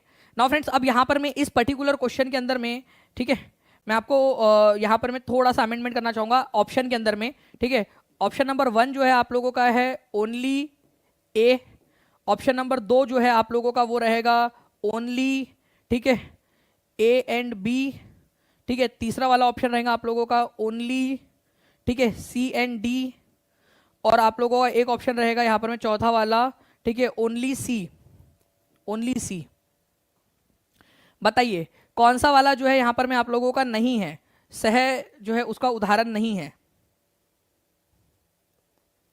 तो देखिए फ्रेंड्स, यहां पर में आंसर जो है चंडीगढ़ जो उच्च न्यायालय है ये किस किस के लिए काम करता है? पंजाब राज्य के लिए है, पंजाब प्लस हरियाणा और चंडीगढ़ खुद चंडीगढ़ के लिए भी करता है, चंडीगढ़ के लिए भी करता है ये काम। तो ये इतने सारे इसके लिए करता है। गुवाहाटी जो है फ्रेंड्स आसाम के लिए, आसाम के लिए, मेघालय के लिए, ठीक है, नागालैंड के लिए, तो अलग अलग राज्यों के लिए गुवाहाटी भी काम करता है, एक से ज्यादा राज्यों के लिए काम करता है। हैदराबाद और मध्य प्रदेश अकेले अकेले काम करते हैं। मैं आपको यहां पर मैं एक चीज बताना चाहूंगा फ्रेंड्स कि मध्य प्रदेश और हैदराबाद जो है फ्रेंड्स पहले जो है वो जो आंध्र प्रदेश है और तेलंगाना दोनों के लिए काम करता था, बट अब आंध्र प्रदेश हाई कोर्ट अलग बन चुका है। आंध्र प्रदेश जो है ना, यहाँ पर में आंध्र प्रदेश हाई कोर्ट की स्थापना हो चुकी है अभी यहाँ पर में अलग से, तो आंध्र प्रदेश हाई कोर्ट की स्थापना हो चुकी है। इसी वजह से अब हैदराबाद हाई कोर्ट आप लोगों का केवल तेलंगाना के लिए काम करेगा। तेलंगाना, हैदराबाद के लिए, आंध्र प्रदेश के लिए अलग जो है आपका आंध्र प्रदेश हाई कोर्ट की स्थापना हो गई है, ये याद रखेंगे आप सभी लोग। तो आंसर इसका हो जाएगा यहाँ पर में ओनली सी एंड डी, ठीक है। 2 यहाँ पर में ऑप्शन है, मध्य प्रदेश अकेला मध्य प्रदेश के लिए काम करता है, ठीक है, हैदराबाद अकेले तेलंगाना के लिए काम करता है, ठीक है। आंध्र प्रदेश हाईकोर्ट की स्थापना हो चुकी है अब, अदरवाइज पहले हैदराबाद हाईकोर्ट तेलंगाना और आंध्र प्रदेश दोनों के लिए काम करता था, ठीक है। तो ये थोड़ा सा याद रखना फ्रेंड्स आप लोगों ने कि मध्य प्रदेश हाईकोर्ट और हैदराबाद हाईकोर्ट ये दोनों एक एक ही राज्य को कैटर करते हैं। बाकी चंडीगढ़, पंजाब, हरियाणा और चंडीगढ़ को, और गुवाहाटी हाईकोर्ट तो बहुत सारे राज्यों को कवर करता है। नाउ फ्रेंड्स, नेक्स्ट है यहां पर में दीवानी कानून के बारे में निम्नलिखित में से कौन सा सही है? It deals with any harm और injury to rights of individual. व्यक्तियों के अधिकारों के लिए किसी भी नुकसान या चोट के दौरान जो है यहाँ पर में ये जो है दीवानी कानून जो है वो काम करते हैं। यह पुलिस के साथ प्रथम सूचना रिपोर्ट दर्ज करने के साथ शुरू होता है और जांच करता है, इसके बाद अदालत में मामला दायर किया जाता है। देखिए फ्रेंड्स, 2 प्रकार के मामले होते हैं आप लोगों के। एक होता है आप लोगों का सिविल मामला, दीवानी कानून आप लोगों का होता है, ठीक है, और एक होता है फौजदारी मामला आप लोगों के। ठीक है, तो आप लोग यहाँ पर में देखिए, सिविल जो मामले होते हैं आप लोगों के, दीवानी मामले, सिविल मामले, ये ऐसे मामले होते हैं जिनके ऊपर में, जिनमें कोई भी एफआईआर वगैरह नहीं होती। मान लो तलाक लेना है किसको ना, जो है राजू और नेहा का तलाक हो रहा है, अब दोनों को तलाक लेना है, अब इसमें थोड़ी ना एफआईआर कराएंगे वो। ठीक है भाई, तलाक लेना नहीं जम रही उन लोगों की, खत्म कर रहे वो लोग यहाँ पर में, तो भाई तलाक लेना है तो उसमें थोड़ी ना वो लोग करेंगे। तो ऐसे जो मामले होते हैं जिसमें कोई गुनाह नहीं हुआ है, बस वो, जैसे प्रॉपर्टी का मामला है यहाँ पर में कि भाई किसने बेचा, दोनों पक्ष बोल रहे हैं मेरी बात सही है, वो बोल रहा मेरी बात सही है, वैसे मामले जो होते हैं वो सिविल मामले होते हैं। बच्चे की कस्टडी चाहिए तो वो दीवानी मामला सिविल लॉ के अंदर में आता है आप लोगों का। तो ये याद रखेंगे आप सभी लोग, सिविल मामलों के अंदर में एफआईआर नहीं होती, फौजदारी मामलों के अंदर में, क्रिमिनल मामलों के अंदर में जो है आप लोगों की जो है आपकी एफआईआर होती है क्रिमिनल मामलों के अंदर में। तो ये इंपॉर्टेंट पॉइंट है आप लोगों का। ठीक है, क्रिमिनल मामलों के अंदर में होती है। क्रिमिनल मामलों के अंदर में ही फ्रेंड्स आप लोगों का जो है एफआईआर दर्ज की जाती है, कोर्ट में केस किया जाता है। इसमें केवल जो है आप लोगों का, मान लो कोई अधिकार है, कोई समझौता है, ठीक है, व्यक्ति के अधिकारों के लिए कोई नुकसान पहुंचा है, या कोई एक दूसरे से जो है एक दूसरे से कोई जो है मुआवजे की मांग करनी है, तो उसको लेकर जो है सिविल कोर्ट में जाया जा सकता है। तो आंसर जो है एक ऑप्शन नंबर 1 हो जाएगा। तो ये जो है फ्रेंड्स, कोई हार्म या इंजरी होती है किसी के इंडिविजुअल राइट्स को, परचेज गुड्स, डाइवोर्स का मामला, रेंट एग्रीमेंट का मामला है, ठीक है, बच्चों की कस्टडी है, इन सारी चीजों को लेकर आप लोग सिविल कोर्ट में डायरेक्टली कोर्ट जा सकते हो। इसमें जो है डायरेक्टली कोर्ट में जाया जा सकता है, कोई एफआईआर वगैरह नहीं होती। ठीक है, अगर मान लो कि कोई मकान मालिक है, वो अपने किराएदार से फ्लैट खाली करवाना चाहता है, ठीक है, क्योंकि उसने रेंट नहीं भरा, उसके पास पैसे नहीं, उसके पास जॉब नहीं है, तो कोर्ट जा सकता है कि भाई मैं नहीं कर सकता यार, इनको नहीं दे सकता, इनको खाली करवा दो करके। ठीक है, वही क्रिमिनल केस के अंदर में क्या होता है, मान लो आपने जो है दहेज मांगा, तो दहेज मांगना जो है क्रिमिनल ऑफेंस है। किसी का मर्डर कर दिया आपने, लड़की को दहेज के लिए सताया आप लोगों ने, या फिर आपने चोरी की, किसी के साथ छेड़छाड़ की, तो ये सब आप लोगों की क्रिमिनल मामले, फौजदारी मामले। इसमें प्रथम सूचना रिपोर्ट जो है दायर की जाती है। ठीक है, एफआईआर दर्ज की जाती है, फिर आप पुलिस जांच करती है, और फिर कोर्ट में वो अपनी जो है चार्जशीट दाखिल करेंगी। अगर आप गिल्टी पाए जाते हो तो आपको जेल की रोटी भी खानी पड़ेगी। ठीक है, चलो 1980 के दशक में, ठीक है, लोगों का न्याय तक पहुंच बढ़ाने के लिए सुप्रीम कोर्ट ने एक तंत्र तैयार किया था, ताकि ज्यादा से ज्यादा लोगों को न्याय मिल सके। बताइए कौन सा वाला तंत्र तैयार किया था, कौन सा तंत्र है जिसको तैयार किया गया था? जल्दी जल्दी से बता देंगे आप सभी लोग। चलिए, मनीषा त्रिपाठी बोल रहे हैं, लाइक करते रहिए सभी लोग दोस्तों। तो चलो सभी लोग लाइक कर दो, मनीषा जी बोल रहे हैं। तो नाउ अगर हम लोग बात करेंगे फ्रेंड्स यहाँ पर मैं इस पर्टिकुलर क्वेश्चन की, तो 1980 के दशक में PIL वाला कंसेप्ट आया था, पब्लिक इंटरेस्ट लिटिगेशन। ठीक है, जनहित याचिका। इसके अंतर्गत ये हुआ था कि मान लो कि अगर आप खुद जो है खुद नहीं जा सकते कोर्ट में, मान लो कोई बंधुआ मजदूर है, उनको मजदूरी करवाई जा रही है, वो बेचारे मजदूर है, कैसे जाएंगे? तो उनके बिहाफ पर आप कोर्ट में जा सकते हो कि भाई उन लोगों को बचाओ, उन लोगों को जो है उनकी रक्षा करो। तो किसी और के बिहाफ में आप केस डाल सकते हो, उसको पब्लिक इंटरेस्ट लिटिगेशन कहा जाता है। या फिर समाज में व्यापक स्तर पर कोई गड़बड़ी हो रही है तो आप पब्लिक इंटरेस्ट लिटिगेशन डाल सकते हो कि समाज को बचाना है हमें, बहुत सारे लोगों के ऊपर में अत्याचार हो रहा है। बहुत सारे एग्जाम्पल है इसके, जैसे कि बिहार में क्या हुआ था, कई सारे ऐसे कैदी थे जिनकी सजा पूरी हो चुकी थी, किसी को 5 साल की सजा मिली, किसी को 3 साल की मिली, किसी को 6 साल की मिली, उनको छोड़ा नहीं गया था, उनको वैसे के वैसे ही रखा गया जेल में। तो अब क्या करें? तो फ्रेंड्स उस केस के अंदर में कई सारे लोगों ने PIL डाली और फिर उनको रिहा करवाया गया। कई आदिवासी लोग रहते जिनको समझता नहीं, अगर उनके खिलाफ कोई अत्याचार हो रहा है तो आप जाके PIL डाल सकते हो। तो पब्लिक इंटरेस्ट लिटिगेशन, ये याद रखना है आप सभी लोगों ने फ्रेंड्स। पब्लिक PIL का फुल फॉर्म पूछ सकते हैं आप लोगों से, पब्लिक इंटरेस्ट लिटिगेशन। 1980 के दशक में सुप्रीम कोर्ट ने इसको इंट्रोड्यूस किया था। ठीक है, नाउ एक बड़ा सा क्वेश्चन आप लोगों का, बताइए इसका आंसर क्या होगा?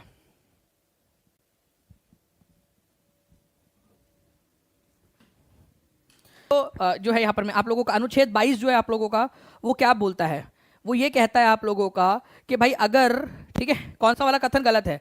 तो यहां पर मैं, अगर कोई व्यक्ति है उसको आप अरेस्ट कर रहे हो, मान लो कि कल जाके पुलिस आपको अरेस्ट करने के लिए आ गई, ठीक है, तो अरेस्ट करने के लिए आ गई, तो उस समय में आपको इन्फॉर्म करना पड़ेगा कि आपको क्यों अरेस्ट किया जा रहा है। तो ये बात बिल्कुल सही है, ये बात बिल्कुल सही है। मतलब आर्टिकल नंबर 22 आप लोगों से ये कहता है, आपसे गलत वाला पूछा ना, तो ये तो सही है कि भाई गिरफ्तारी के कारण को जानने का अधिकार है आपके पास में। Right not to be ill treated और torture during the arrest in the custody. मारपीट नहीं कर सकती पुलिस आपके साथ में, ये भी बिल्कुल सही है। 22 बोलता है कि मारपीट नहीं कर सकती। Confession made in public custody can be used as evidence against the accused. मान लो पुलिस ने आपको कस्टडी में ले लिया, आपको बहुत मारा, बहुत मारा, ठीक है, और बोला कि चलो अपना जुर्म कबूल करो कि नथुराम गोडसे, गांधी जी की हत्या तुमने ही की थी, नथुराम गोडसे ने नहीं की थी, फॉर एग्जाम्पल मान लो, ठीक है, या अकबर की हत्या तुमने ही की थी करके, आपने एक्सेप्ट कर लिया वहां पर, हाँ मैंने ही किया है करके, जितने भी कांड हुए पूरे दुनिया भर के अंदर में वो मैंने ही किए करके, सब पे हस्ताक्षर कर दिया आपने, तो क्या उसको माना जाएगा कोर्ट में? नहीं माना जाएगा, क्योंकि पुलिस तो आपसे मारपीट करके कुछ भी उगलवा सकती है ना, कुछ भी बोल सकती है, कोई भी आप नहीं किया करके ये चीज, है ना। तो पुलिस के सामने दिया गया बयान कोर्ट में एप्लीकेबल नहीं होता है। तो जब भी पुलिस आपको मारे, अगर मान लो, ठीक है, अनीता जी, पीयू जी, चंदन झा जी, ओमकार, कंचन, आयशा, लक्ष्मी, ठीक है, मीनू, सिमरन, जितने भी लोग यहाँ पर मैं देख रहे हैं, अगर पुलिस आपको लेके जाए उठा के और मारतोड़ करे आपके साथ में और बोले कि गुनाह कबूल कर लो, कर लेना उनके सामने, मार क्यों खाना जबरदस्ती, कर लेना गुनाह। जब कोर्ट के सामने लेके जाए तो बोल देना कि इन्होंने मारा था मेरे को, ठीक है, इस वजह से मैंने किया, बोल देना, जज आपकी बात सुनेगा। वो पुलिस के सामने जो दिया गया बयान है वो एक्सेप्टेबल नहीं होता है। तो ये वाला जो है फ्रेंड्स पॉइंट गलत है, सी वाला गलत है आपका। केवल 38% लोगों ने आंसर किया था, बट मुझे उम्मीद है आगे जाकर सही आंसर आप लोग जो है करोगे यहाँ पर में। नेक्स्ट क्वेश्चन की तरफ में आगे बढ़ते हैं हम लोग यहाँ पर में। डी के बासु गाइडलाइंस के अनुसार, ठीक है, गिरफ्तार किए जाने वाले व्यक्ति के मित्र या रिश्तेदार को जिले से बाहर होने पर क्या करना चाहिए, ठीक है, मतलब अगर मान लीजिए जो व्यक्ति है उसके मित्र या रिश्तेदार जिले में है ही नहीं, तो क्या उसको अरेस्ट नहीं किया जा सकता? भाई करेंगे ना, बिल्कुल, अरेस्ट करने के बाद में उनको जानकारी भेजेंगे। Place of arrest and venue of custody must be notified by police with in 8 to 12 hours after arrest. मतलब गिरफ्तार करने के बाद में उसके रिश्तेदारों को इत्तला कर दो भाई कि तुम्हारे सपूत को उठा लिया है हम लोगों ने, जो भी गिरफ्तार कर लिया है। उसके बाद में आपसे कहा है कि does not require to inform, मतलब कोई जरूरत क्या है, क्या जरूरत है इन्फॉर्म करने की, कर लिया, अभी अरेस्ट कर लिया तो कर लिया।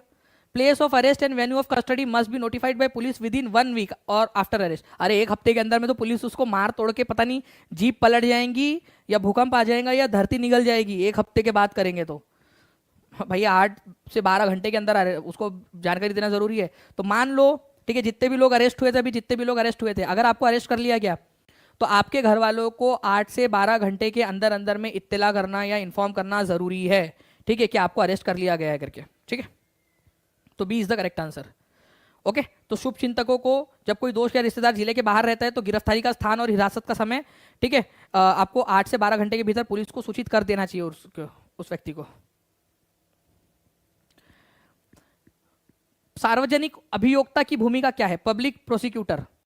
पब्लिक प्रोसिक्यूटर का मतलब होता है फ्रेंड्स आप लोगों का जो सरकारी वकील होता है ना, उसको पब्लिक प्रोसिक्यूटर कहते हैं। पब्लिक प्रोसिक्यूटर, सरकारी वकील। जल्दी जल्दी से फ्रेंड्स लाइक शेयर भी करते रहेंगे आप सभी लोग जी। समर, शानवी जी, बिल्कुल हो जाएगा, उसके अंदर भी कोई दिक्कत नहीं है, बस आप अच्छे से करते रहिए पढ़ाई उसमें। बताओ, तो सार्वजनिक अभियोक्ता की भूमिका क्या है? ही रिप्रेजेंट इंटरेस्ट ऑफ स्टेट, वह राज्य के हितों की प्रतिनिधित्व करता है। बिल्कुल, राज्य मतलब कि पूरे जो है समाज के हितों की प्रतिनिधित्व करता है वो।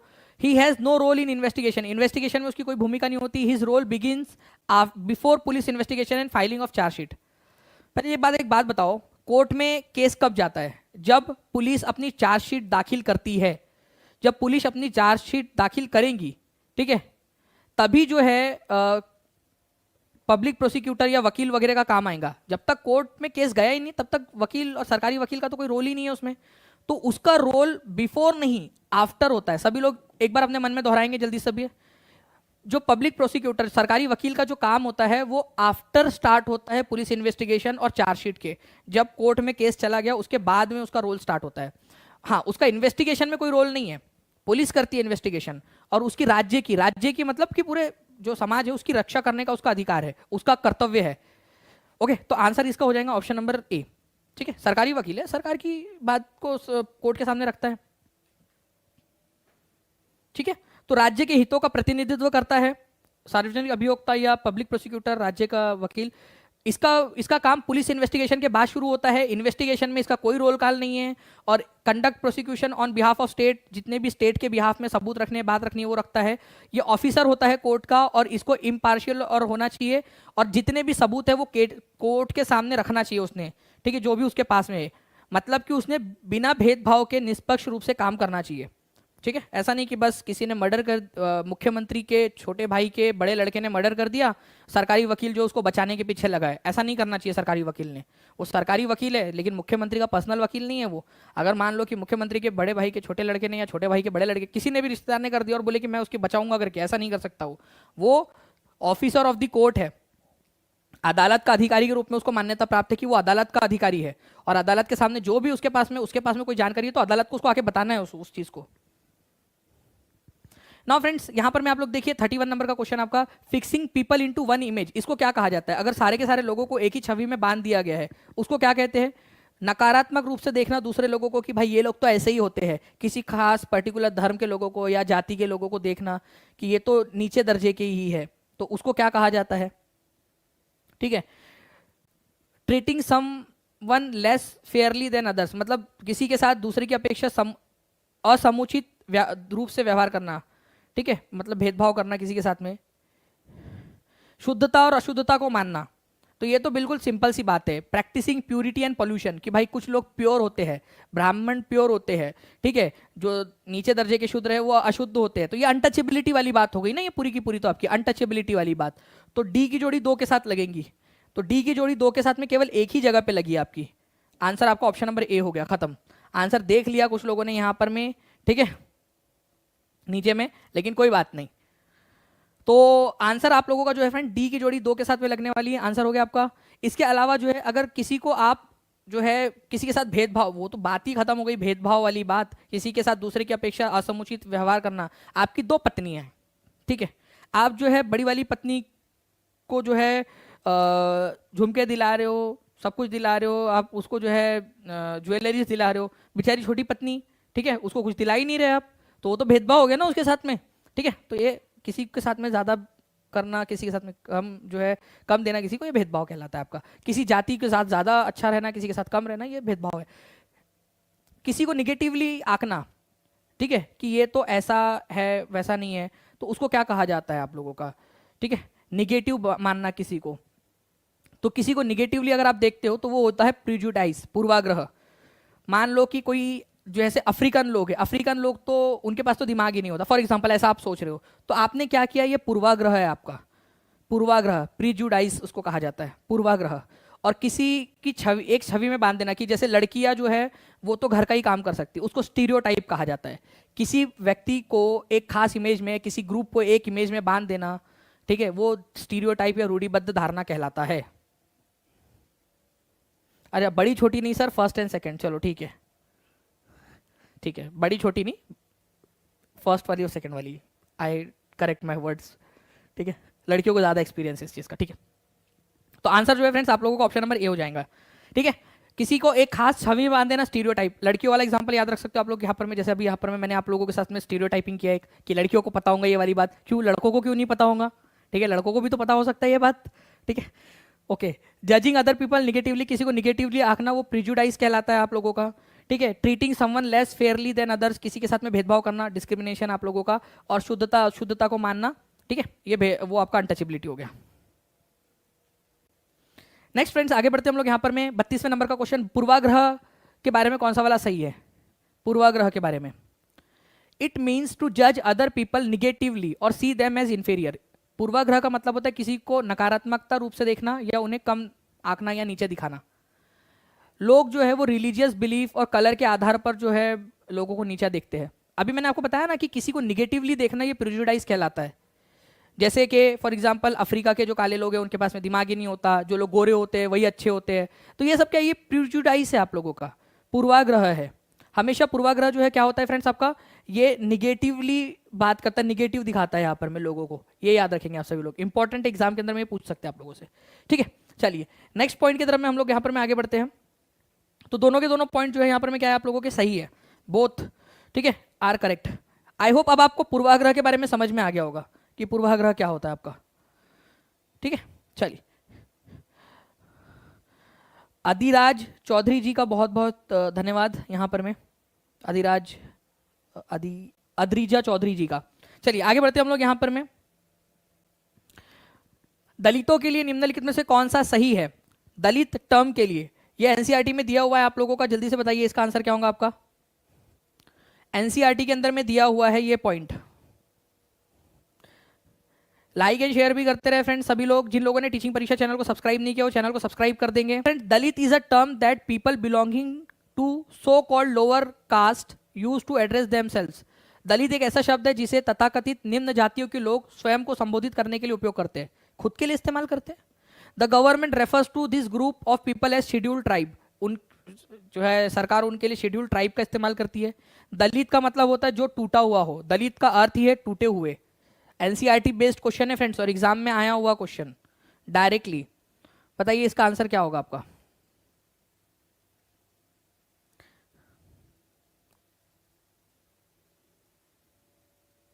देखिए दलित जो है फ्रेंड्स ये आप लोगों को मैं जो डायरेक्टली दिखाना चाहूंगा यहाँ पर मैं एनसीईआरटी की लाइन कि एक टर्म है जो लोअर कास्ट के लोग अपने लिए इस्तेमाल करते हैं कि वो दलित है, ठीक है। दलित, दबे कुचले पिछड़े, इस तरीके से शब्द इस्तेमाल किया जाता है। तो दलित उन अनटचेबल लोगों के द्वारा जो है यहाँ पर में फ्रेंड्स उन लोगों के द्वारा इस्तेमाल किया जाता है खुद को संबोधित करने के लिए। दलित शब्द का मतलब ही होता है टूटा हुआ, जिनको तोड़ा गया है, जो टूटे हुए हैं। सरकार इनके लिए शेड्यूल कास्ट का इस्तेमाल करती है, एससी का, ना कि एसटी का। शेड्यूल ट्राइब तो आदिवासियों के लिए इस्तेमाल होता है। तो यहाँ पर में केवल जो है फ्रेंड 30% लोगों ने आंसर किया है। 30% भी नहीं, यहाँ पर में तो बहुत कम लोगों ने, 18% लोगों ने ही सही आंसर किया है। देखो दलित जो है वो अपने लिए इस्तेमाल करते हैं शब्द का। गवर्नमेंट उनको शेड्यूल ट्राइब नहीं, क्या कहती है आप लोग बताएंगे आंसर करके जल्दी से। ओके, दलित का मतलब जो है फ्रेंड्स होता है टूटा हुआ, ये बिल्कुल सही है। तो जहां जहां दो है काटो काटो काटो काटो, सी इज द आंसर, ठीक है। ऐसे आप लोग कर सकते थे। नेक्स्ट क्वेश्चन की तरफ में हम लोग आगे बढ़ते हैं। हमारे आपको बताना है बी आर आम्बेडकर के बारे में कौन सा वाला कथन सही है। सभी लोग, डॉक्टर बी आर आम्बेडकर के बारे में कौन सा वाला कथन सही है। He was the first person from his cast जिन्होंने अपने कॉलेज एजुकेशन को पूरा किया और इंग्लैंड गए लॉयर बनने के लिए। अपने बाद के जीवन में वो जैनिज्म में कन्वर्ट हो गए थे, ठीक है। फादर ऑफ इंडियन कॉन्स्टिट्यूशन इनको कहा जाता है। बताइए क्या आपका पॉइंट सही होगा। तो देखिए डॉक्टर बी आर आम्बेडकर जो है फ्रेंड्स, सबसे पहली बात तो वो जैनिज्म में कन्वर्ट नहीं हुए थे। कौन से धर्म में कन्वर्ट हुए थे जल्दी से बताएंगे सभी लोग। कौन से धर्म में कन्वर्ट हुए थे वो। बुद्धिज्म में कन्वर्ट हुए थे, ये याद रखेंगे आप लोग। बौद्ध धर्म को अपना लिया था उन्होंने, ठीक है। बौद्ध, ठीक है, बौद्ध धर्म को अपना लिया था उन्होंने। तो ये दूसरा वाला गलत है। दो है काटो, दो है काटो, दो है काटो, answer is option number C, खत्म, ठीक है।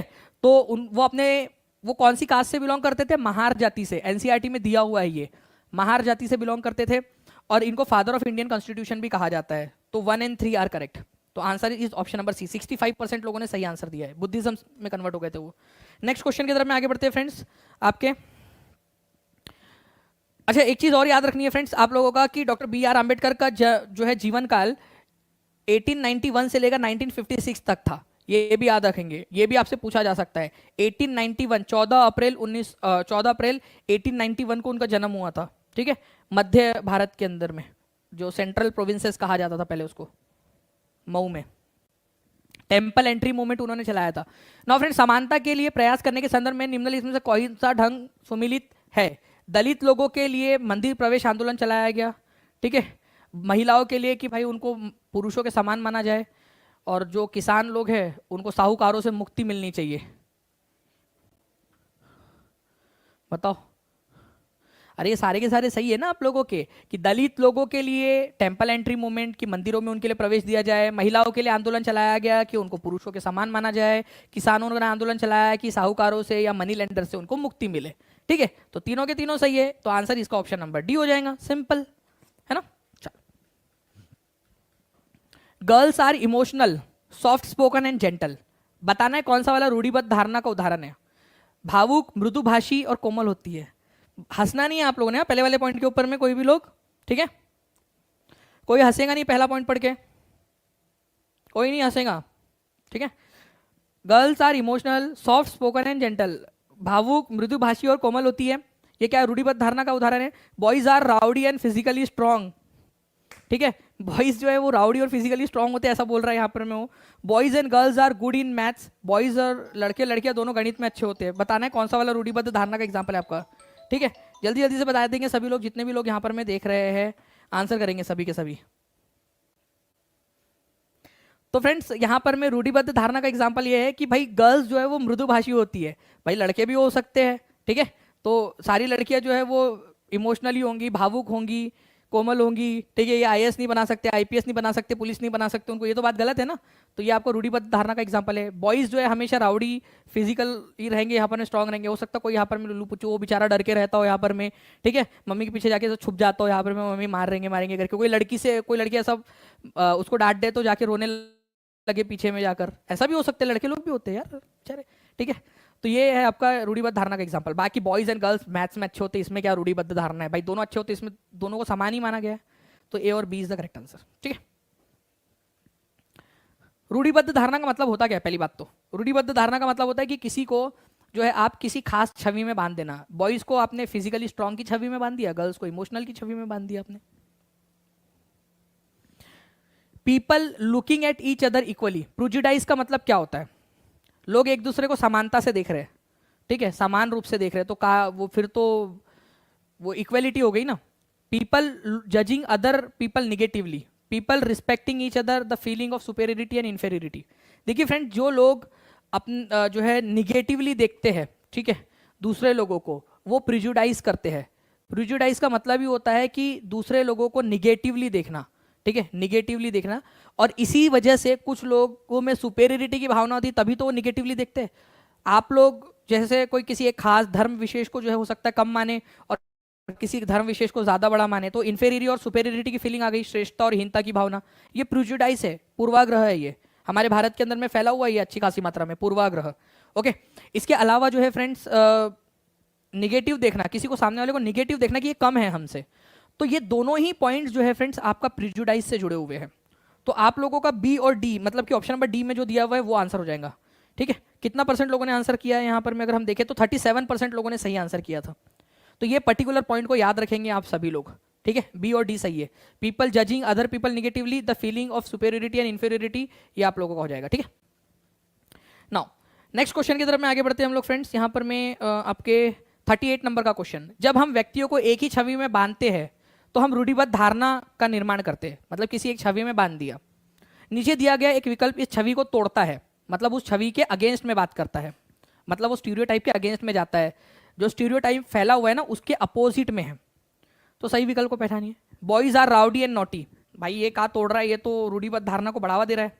Boys are physically strong and muscular, ये भी रूढ़िबद्ध धारणा को बढ़ावा दे रहा है। Boys are good at sports, ठीक है। Boys are sensitive and caring, भाई boys are sensitive and caring होते हैं बेचारे लड़के लोग, भावुक भी होते हैं, ध्यान रखने वाले भी होते हैं, ठीक है। कहा गया मेरा भाई, ठीक है, सारे इतने सारे मेरे भाई लोग आ जाओ, सारे के सारे लड़के लोग भी जल्दी जल्दी से दबे कुचले, मतलब देखो कमेंट्स तक नहीं करते बेचारे लड़के।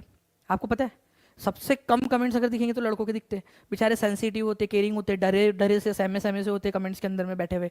उनको बोलना पड़ता है कि आ जाओ भाई, तुम टेंशन मत लो, है तुम्हारी बहनें तुम्हारी रक्षा करेंगी यहाँ पर में, आ जाओ, तब जाके निकल कर सामने आते हैं वो लोग। तो फ्रेंड्स ये वाला जो स्टेटमेंट है ये आपका रूढ़िबद्ध धारणा को तोड़ता है कि हमेशा बॉयज मस्क्यूलर हो, भाई कोई सेंसिटिव भी हो सकते हैं बेचारे। चलिए आगे बढ़ते हम लोग। यहाँ पर मैं जल्दी जल्दी से लाइक एंड शेयर करते रहेंगे, जितने भी लोग देख रहे हैं सभी लोग सेशन को लाइक कर देंगे, शेयर कर देंगे जहाँ भी कर सकते हो।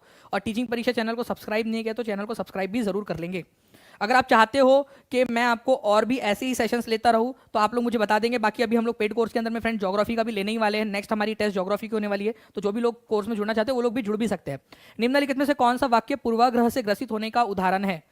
People in rural areas are primarily engaged in agriculture, गांव के लोग मुख्य तौर पर खेती करते हैं। पूर्वाग्रह से ग्रसित, पूर्वाग्रह का मतलब होता है निगेटिव रूप से देखना, ठीक है। गांव के लोग अच्छी अंग्रेजी नहीं बोल सकते, ठीक है। कटाई का मौसम गांव के लोगों के लिए सबसे व्यस्त समय होता है।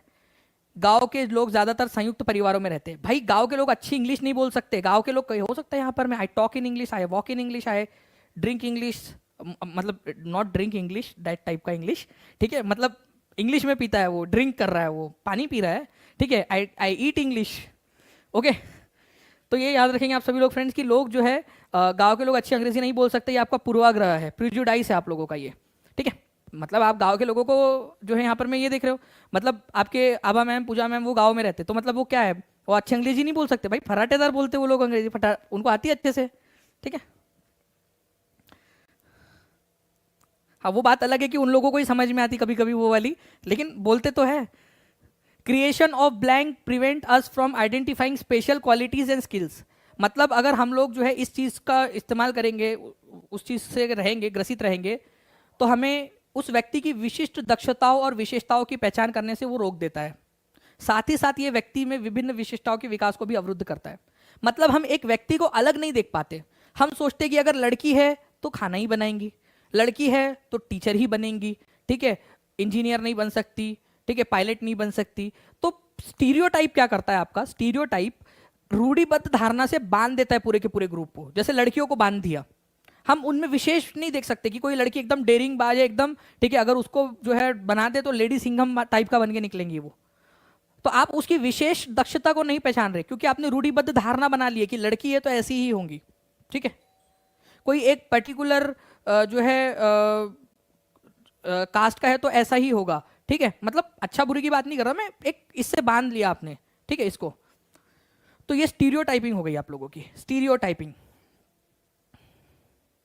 सर यूपीएसआई की तैयारी करवाओगे प्लीज या कोर्स शुरू करोगे? जी बिल्कुल करेंगे साक्षी डाका जी, बहुत ही जल्दी। और आप देखोगे कि यूपी की जितनी भी एग्जाम्स है आप लोगों की उसके लिए और बिहार के एग्जाम्स के लिए भी आप लोगों को जो है कोर्सेज देखने के लिए मिलेंगे धमाकेदार वाले। नाउ फ्रेंड, निम्नलिखित में से कौन सा विविधता की ओर संकेत करता है? विविधता, बहुत सारे जो है विविध लोग हैं, विविधता की ओर संकेत करता है। जल्दी बताइए आप सभी लोग, विविधता की ओर संकेत करता है।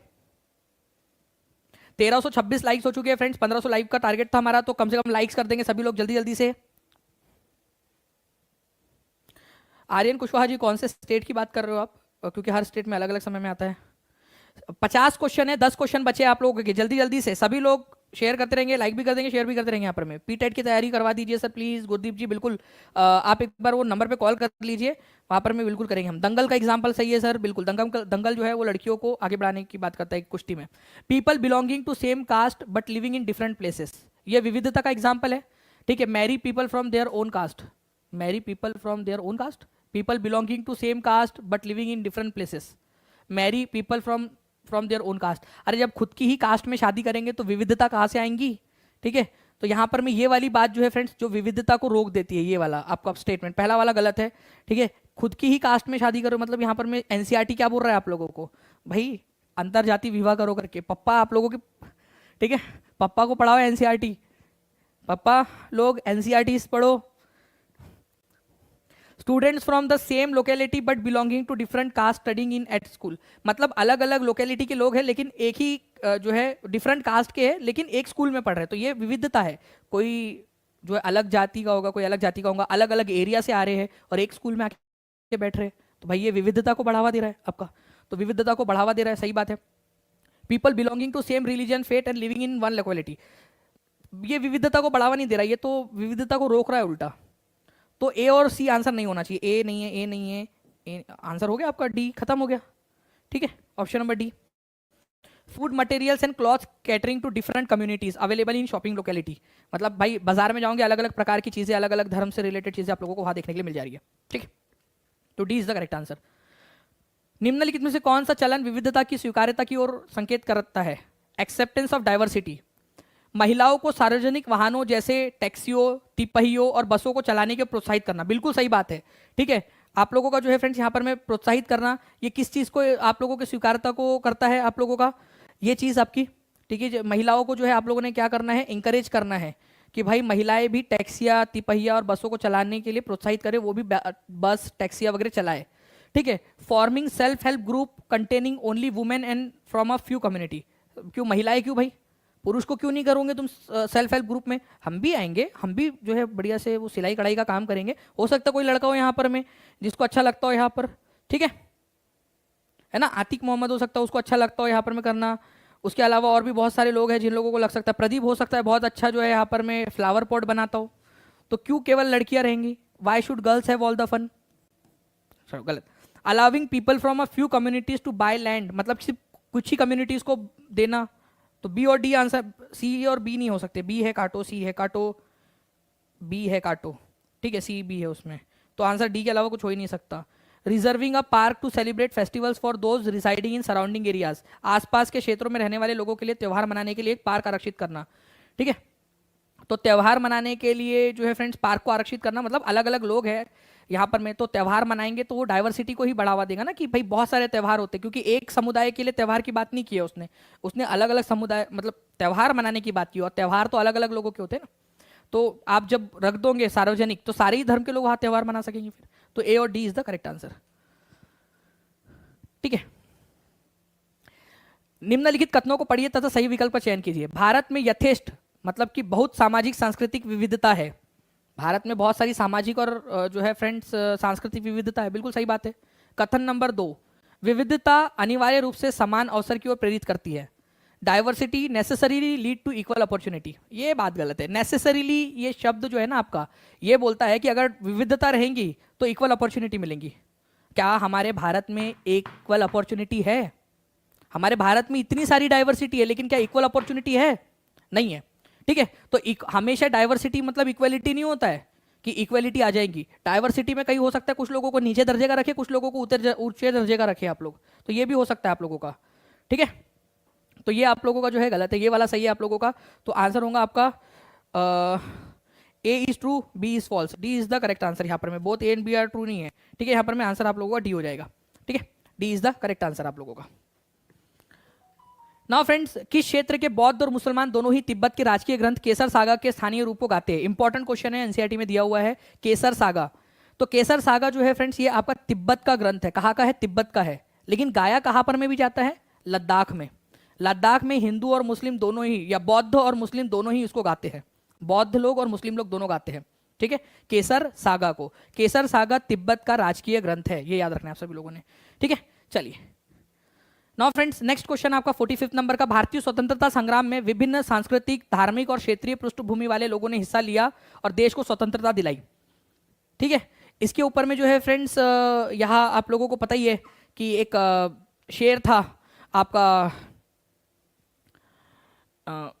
राहत इंदौरी साहब का। ठीक है, हिंदुस्तान के बारे में, सभी का खून शामिल है इस देश की मिट्टी में, वो वाली बात यहाँ पर में एनसीईआरटी में कही गई है कि भारतीय स्वतंत्रता संग्राम में विभिन्न सांस्कृतिक, धार्मिक और क्षेत्रीय पृष्ठभूमि वाले लोगों ने हिस्सा लिया और देश को स्वतंत्रता दिलवाई।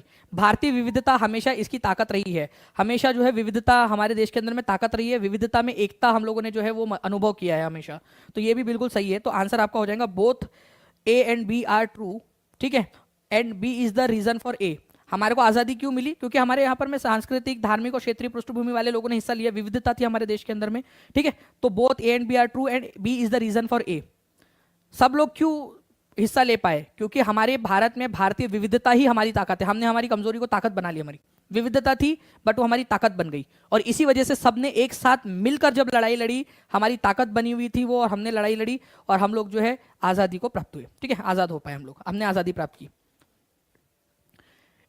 तो इंडिया की डाइवर्सिटी हमेशा जो है फ्रेंड्स हमारी स्ट्रेंथ के रूप में काम की है। चलिए लास्ट 5 क्वेश्चन बचे, जल्दी से सभी लोग। ठीक है, जस्ट यहां पर में 120 लाइक्स बचे, जल्दी से 1500 क्रॉस करने, सभी लोग एक साथ जल्दी जल्दी से कर देंगे फ्रेंड्स, और जल्दी से ठीक है आंसर कर दीजिए इस पर्टिकुलर क्वेश्चन का। ठीक है, तो इस पर्टिकुलर क्वेश्चन का आंसर करेंगे सभी लोग। Answer, life near the sea region is quite different from life in mountain region. समुद्र के समीप क्षेत्र जीवन पर्वतीय क्षेत्र के जीवन से बहुत भिन्न होता है। लोग अपने जीवन को भौगोलिक परिस्थितियों के अनुकूल ढाल लेते हैं। ठीक है,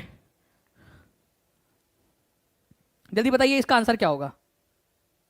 अब देखिए फ्रेंड्स, यहां पर मैं क्या बोला गया आप लोगों को कि आप लोगों का जो लाइफ है वो समुद्र के पास वाले एरिया के अंदर में क्या होती है, समुद्र के पास वाले एरिया के अंदर में अलग होती है और पहाड़ी क्षेत्रों के अंदर में अलग होती है। बिल्कुल सही बात है आप लोगों की। ठीक है, अलग अलग तरीके की लाइफ होती है। क्यों लाइफ अलग अलग होती है? लाइफ अलग होती है बोल रहा है यहाँ पर में, मौसम अलग होता है या फिर आप लोगों का जो है पर्यावरण अलग होता है, वो नहीं कहा। उसने कहा है जीवन अलग होता है। ठीक है, जीवन अलग होता है। क्यों जीवन अलग होता है? क्योंकि लोग अपने आप को ढाल लेते हैं भौगोलिक परिस्थिति में। अगर पर्वत समुद्र के पास रह रहे तो उसके अनुसार ढाल लेंगे, पर्वत के क्षेत्र पे रह रहे तो उसके अनुसार जीवन को ढाल लेंगे। लोग अपने आप को ढाल लेते हैं उस अनुसार, तभी तो वहां पर में पर्वत के पास वाला जीवन लोगों का अलग है, अलग तरीके से जीते हैं, और पहाड़ी क्षेत्रों में अलग तरीके से जीते हैं लोग। तो आंसर आप लोगों का जो है friends, A and R are true and R is the correct explanation of A. समुद्र और पहाड़ी क्षेत्रों में जीवन अलग अलग क्यों है, और यही चीज जो है फ्रेंड्स मैंने आप लोगों को बुक में भी दी है, जो आप लोगों को बुक प्रोवाइड की है। ठीक है, आपकी सीटेट के लिए सोशल स्टडीज की। ठीक है, तो वो आप लोग उसके अंदर में देखोगे। ठीक है, कि अलग अलग प्रकार के स्टेटमेंट वाले क्वेश्चंस जो भी बन सकते हैं वो आप लोगों को दिए गए। तो वो आप बुक जो है फ्रेंड्स जरूर उसको कर सकते हो आप लोग, आप लोगों को एप्लीकेशन पर मिल जाएंगी। आप लोगों के स्पेशल डिमांड पर उसको बनाया गया है और बहुत सारे स्टेटमेंट वाले क्वेश्चंस उसके अंदर में आपको मिलने होंगे। तो दोनों के दोनों सही है और आर जो है करेक्ट एक्सप्लेनेशन है का। नेक्स्ट क्वेश्चन की तरफ में आगे बढ़ते हैं फ्रेंड्स हम लोग। कौन से कारक विविधता में योगदान नहीं करते? विविधता, धर्म, जाति व्यवस्था, भाषा, भेदभाव। भेदभाव कैसे विविधता में योगदान करेगा आप लोगों का? ठीक है, तो आप लोग बता दीजिए इसके अनुसार जो है आंसर क्या होगा आपका। ठीक है,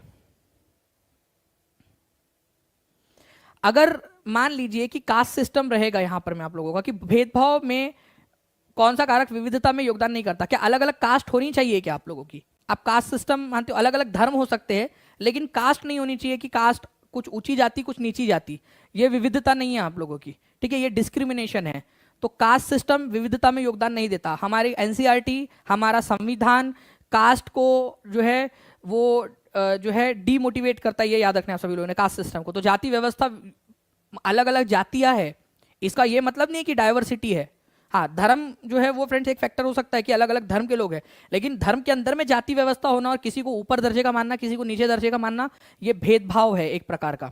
ठीक है, तो ये दोनों जो है आप लोगों के डाइवर्सिटी में योगदान नहीं करते। डाइवर्सिटी अच्छी चीज है, डाइवर्सिटी होना चाहिए, लेकिन ये जाति के आधार पर और भेदभाव वाली डाइवर्सिटी नहीं चाहिए, ये हमारा संविधान कहता है। ठीक है, तो आंसर आप लोगों का हो जाएगा option number D. Caste system जो है वो डाइवर्सिटी का कारण नहीं हो सकता, डाइवर्सिटी में पूरक नहीं हो सकता। ठीक है, ये याद रखना है आप सभी लोगों ने। नहीं तो आप बोलोगे कि सर अलग अलग जाति है, ये भी तो एक प्रकार की डाइवर्सिटी। नहीं, हमारे संविधान के अनुसार आंसर करना है। संविधान में डाइवर्सिटी का कोई जगह नहीं है और इसी वजह से एनसीईआरटी ने भी कास्ट सिस्टम को डाइवर्सिटी में नहीं माना है। बुक जो है रोशनी जायसवाल जी आपका जो है बहुत जल्दी जो है आप लोगों को यहाँ पर में जो है वो डिलीवर होना स्टार्ट हो जाएंगी, तो आप लोग ऐप के ऊपर में जाकर उसको देख सकते हो। लद्दाख जो है फ्रेंड्स, उसके बारे में कौन सा वाला कथन सही है? लद्दाख एक डेजर्ट है, ठीक है, माउंटेन्स के अंदर में, eastern part of Jammu Kashmir के अंदर में। ठीक है, तो अब आज के अनुसार आपको आंसर करना है, अभी पर्टिकुलर अब के अनुसार आंसर करेंगे आप लोग आज की, क्योंकि आपको पता ही है कि जो है आपका जम्मू कश्मीर लद्दाख जो है आप लोगों का जो है जम्मू कश्मीर और लद्दाख अलग अलग हो चुके हैं। Ladakh is a desert in the mountains in the eastern part of Jammu Kashmir. Jammu Kashmir के ईस्ट में है लद्दाख। जम्मू कश्मीर के पूर्वी भाग के पहाड़ों में एक रेगिस्तान है। ठीक है, the sheep in this region are special because they produce pashmina wool. ये पश्मीना वूल प्रोड्यूस करती है Buddhist reach Tibet via Ladakh. ठीक है, अब आप एक पर्टिकुलर चीज को देखिए यहाँ पर में ये नहीं कहा गया आप लोगों का कि जो है लद्दाख जम्मू कश्मीर का पार्ट है। यहां पर में ये कहा गया है कि लद्दाख जो है जम्मू कश्मीर के ईस्टर्न पार्ट में आता है।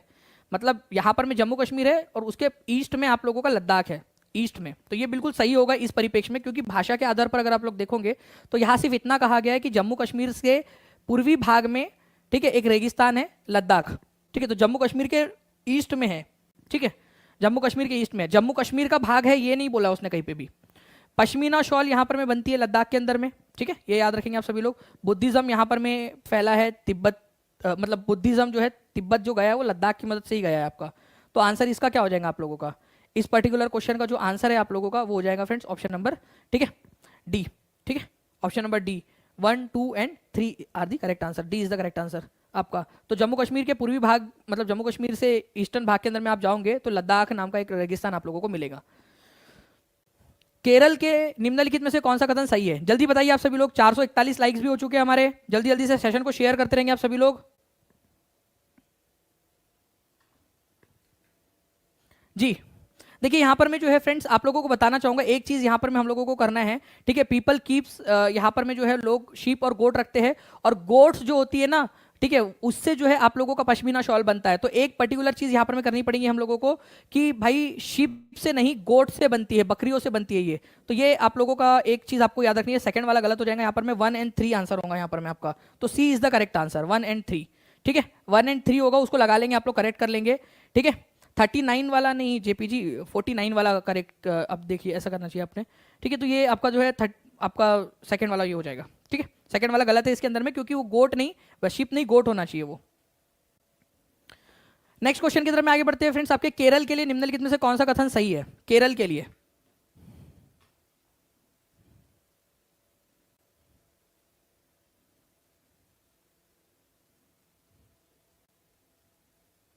39 वाले का जो आप कह रहे हो, 39 वाले का जो है वो बी ही उसका आंसर है। People from rural areas can not speak good English. ये पूर्वाग्रह से ग्रसित होने का ही एग्जाम्पल है वो 39 वाला।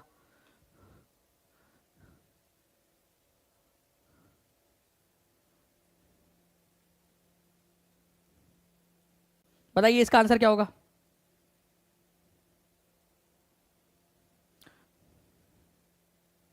केरल के बारे में। तो देखिए फ्रेंड्स, अगर हम लोग बात करेंगे यहाँ पर में केरल में, Kerala is a state in south west corner of India. तो ये बात तो बिल्कुल सही है, साउथ वेस्ट के अंदर में यहाँ पर में है केरल, साउथ और वेस्ट में, साउथ वेस्ट वाले साइड में। ठीक है, Jewish and Chinese traders first come here. Jewish लोग आए थे क्या यहाँ पर में, कि अरब लोग आए थे? अरब ट्रेवलर्स आए थे यहाँ पर में। ठीक है, तो ये वाला सही है, तो 1 होना ही चाहिए, जहां 1 नहीं है उसको काट दो आप लोग। ठीक है, 1 नहीं है। Fishing nets used here look exactly like the Chinese fishing nets and are called cheena vala. ठीक है, तो देखिए फ्रेंड्स, आप लोगों को एक चीज याद रखनी है यहाँ पर में, कि केरल के अंदर में आप लोगों को जो है चाइनीज जो मटेरियल है, जो चाइनीज जो संस्कृति, उसका भी एक प्रभाव देखने के लिए मिलता है। जो मछली पकड़ने के लिए यहाँ पर में जाल का इस्तेमाल किया जाता है, वो बिल्कुल चीनी जो है ना यहाँ पर में, उसके जैसी दिखती है यहाँ पर में।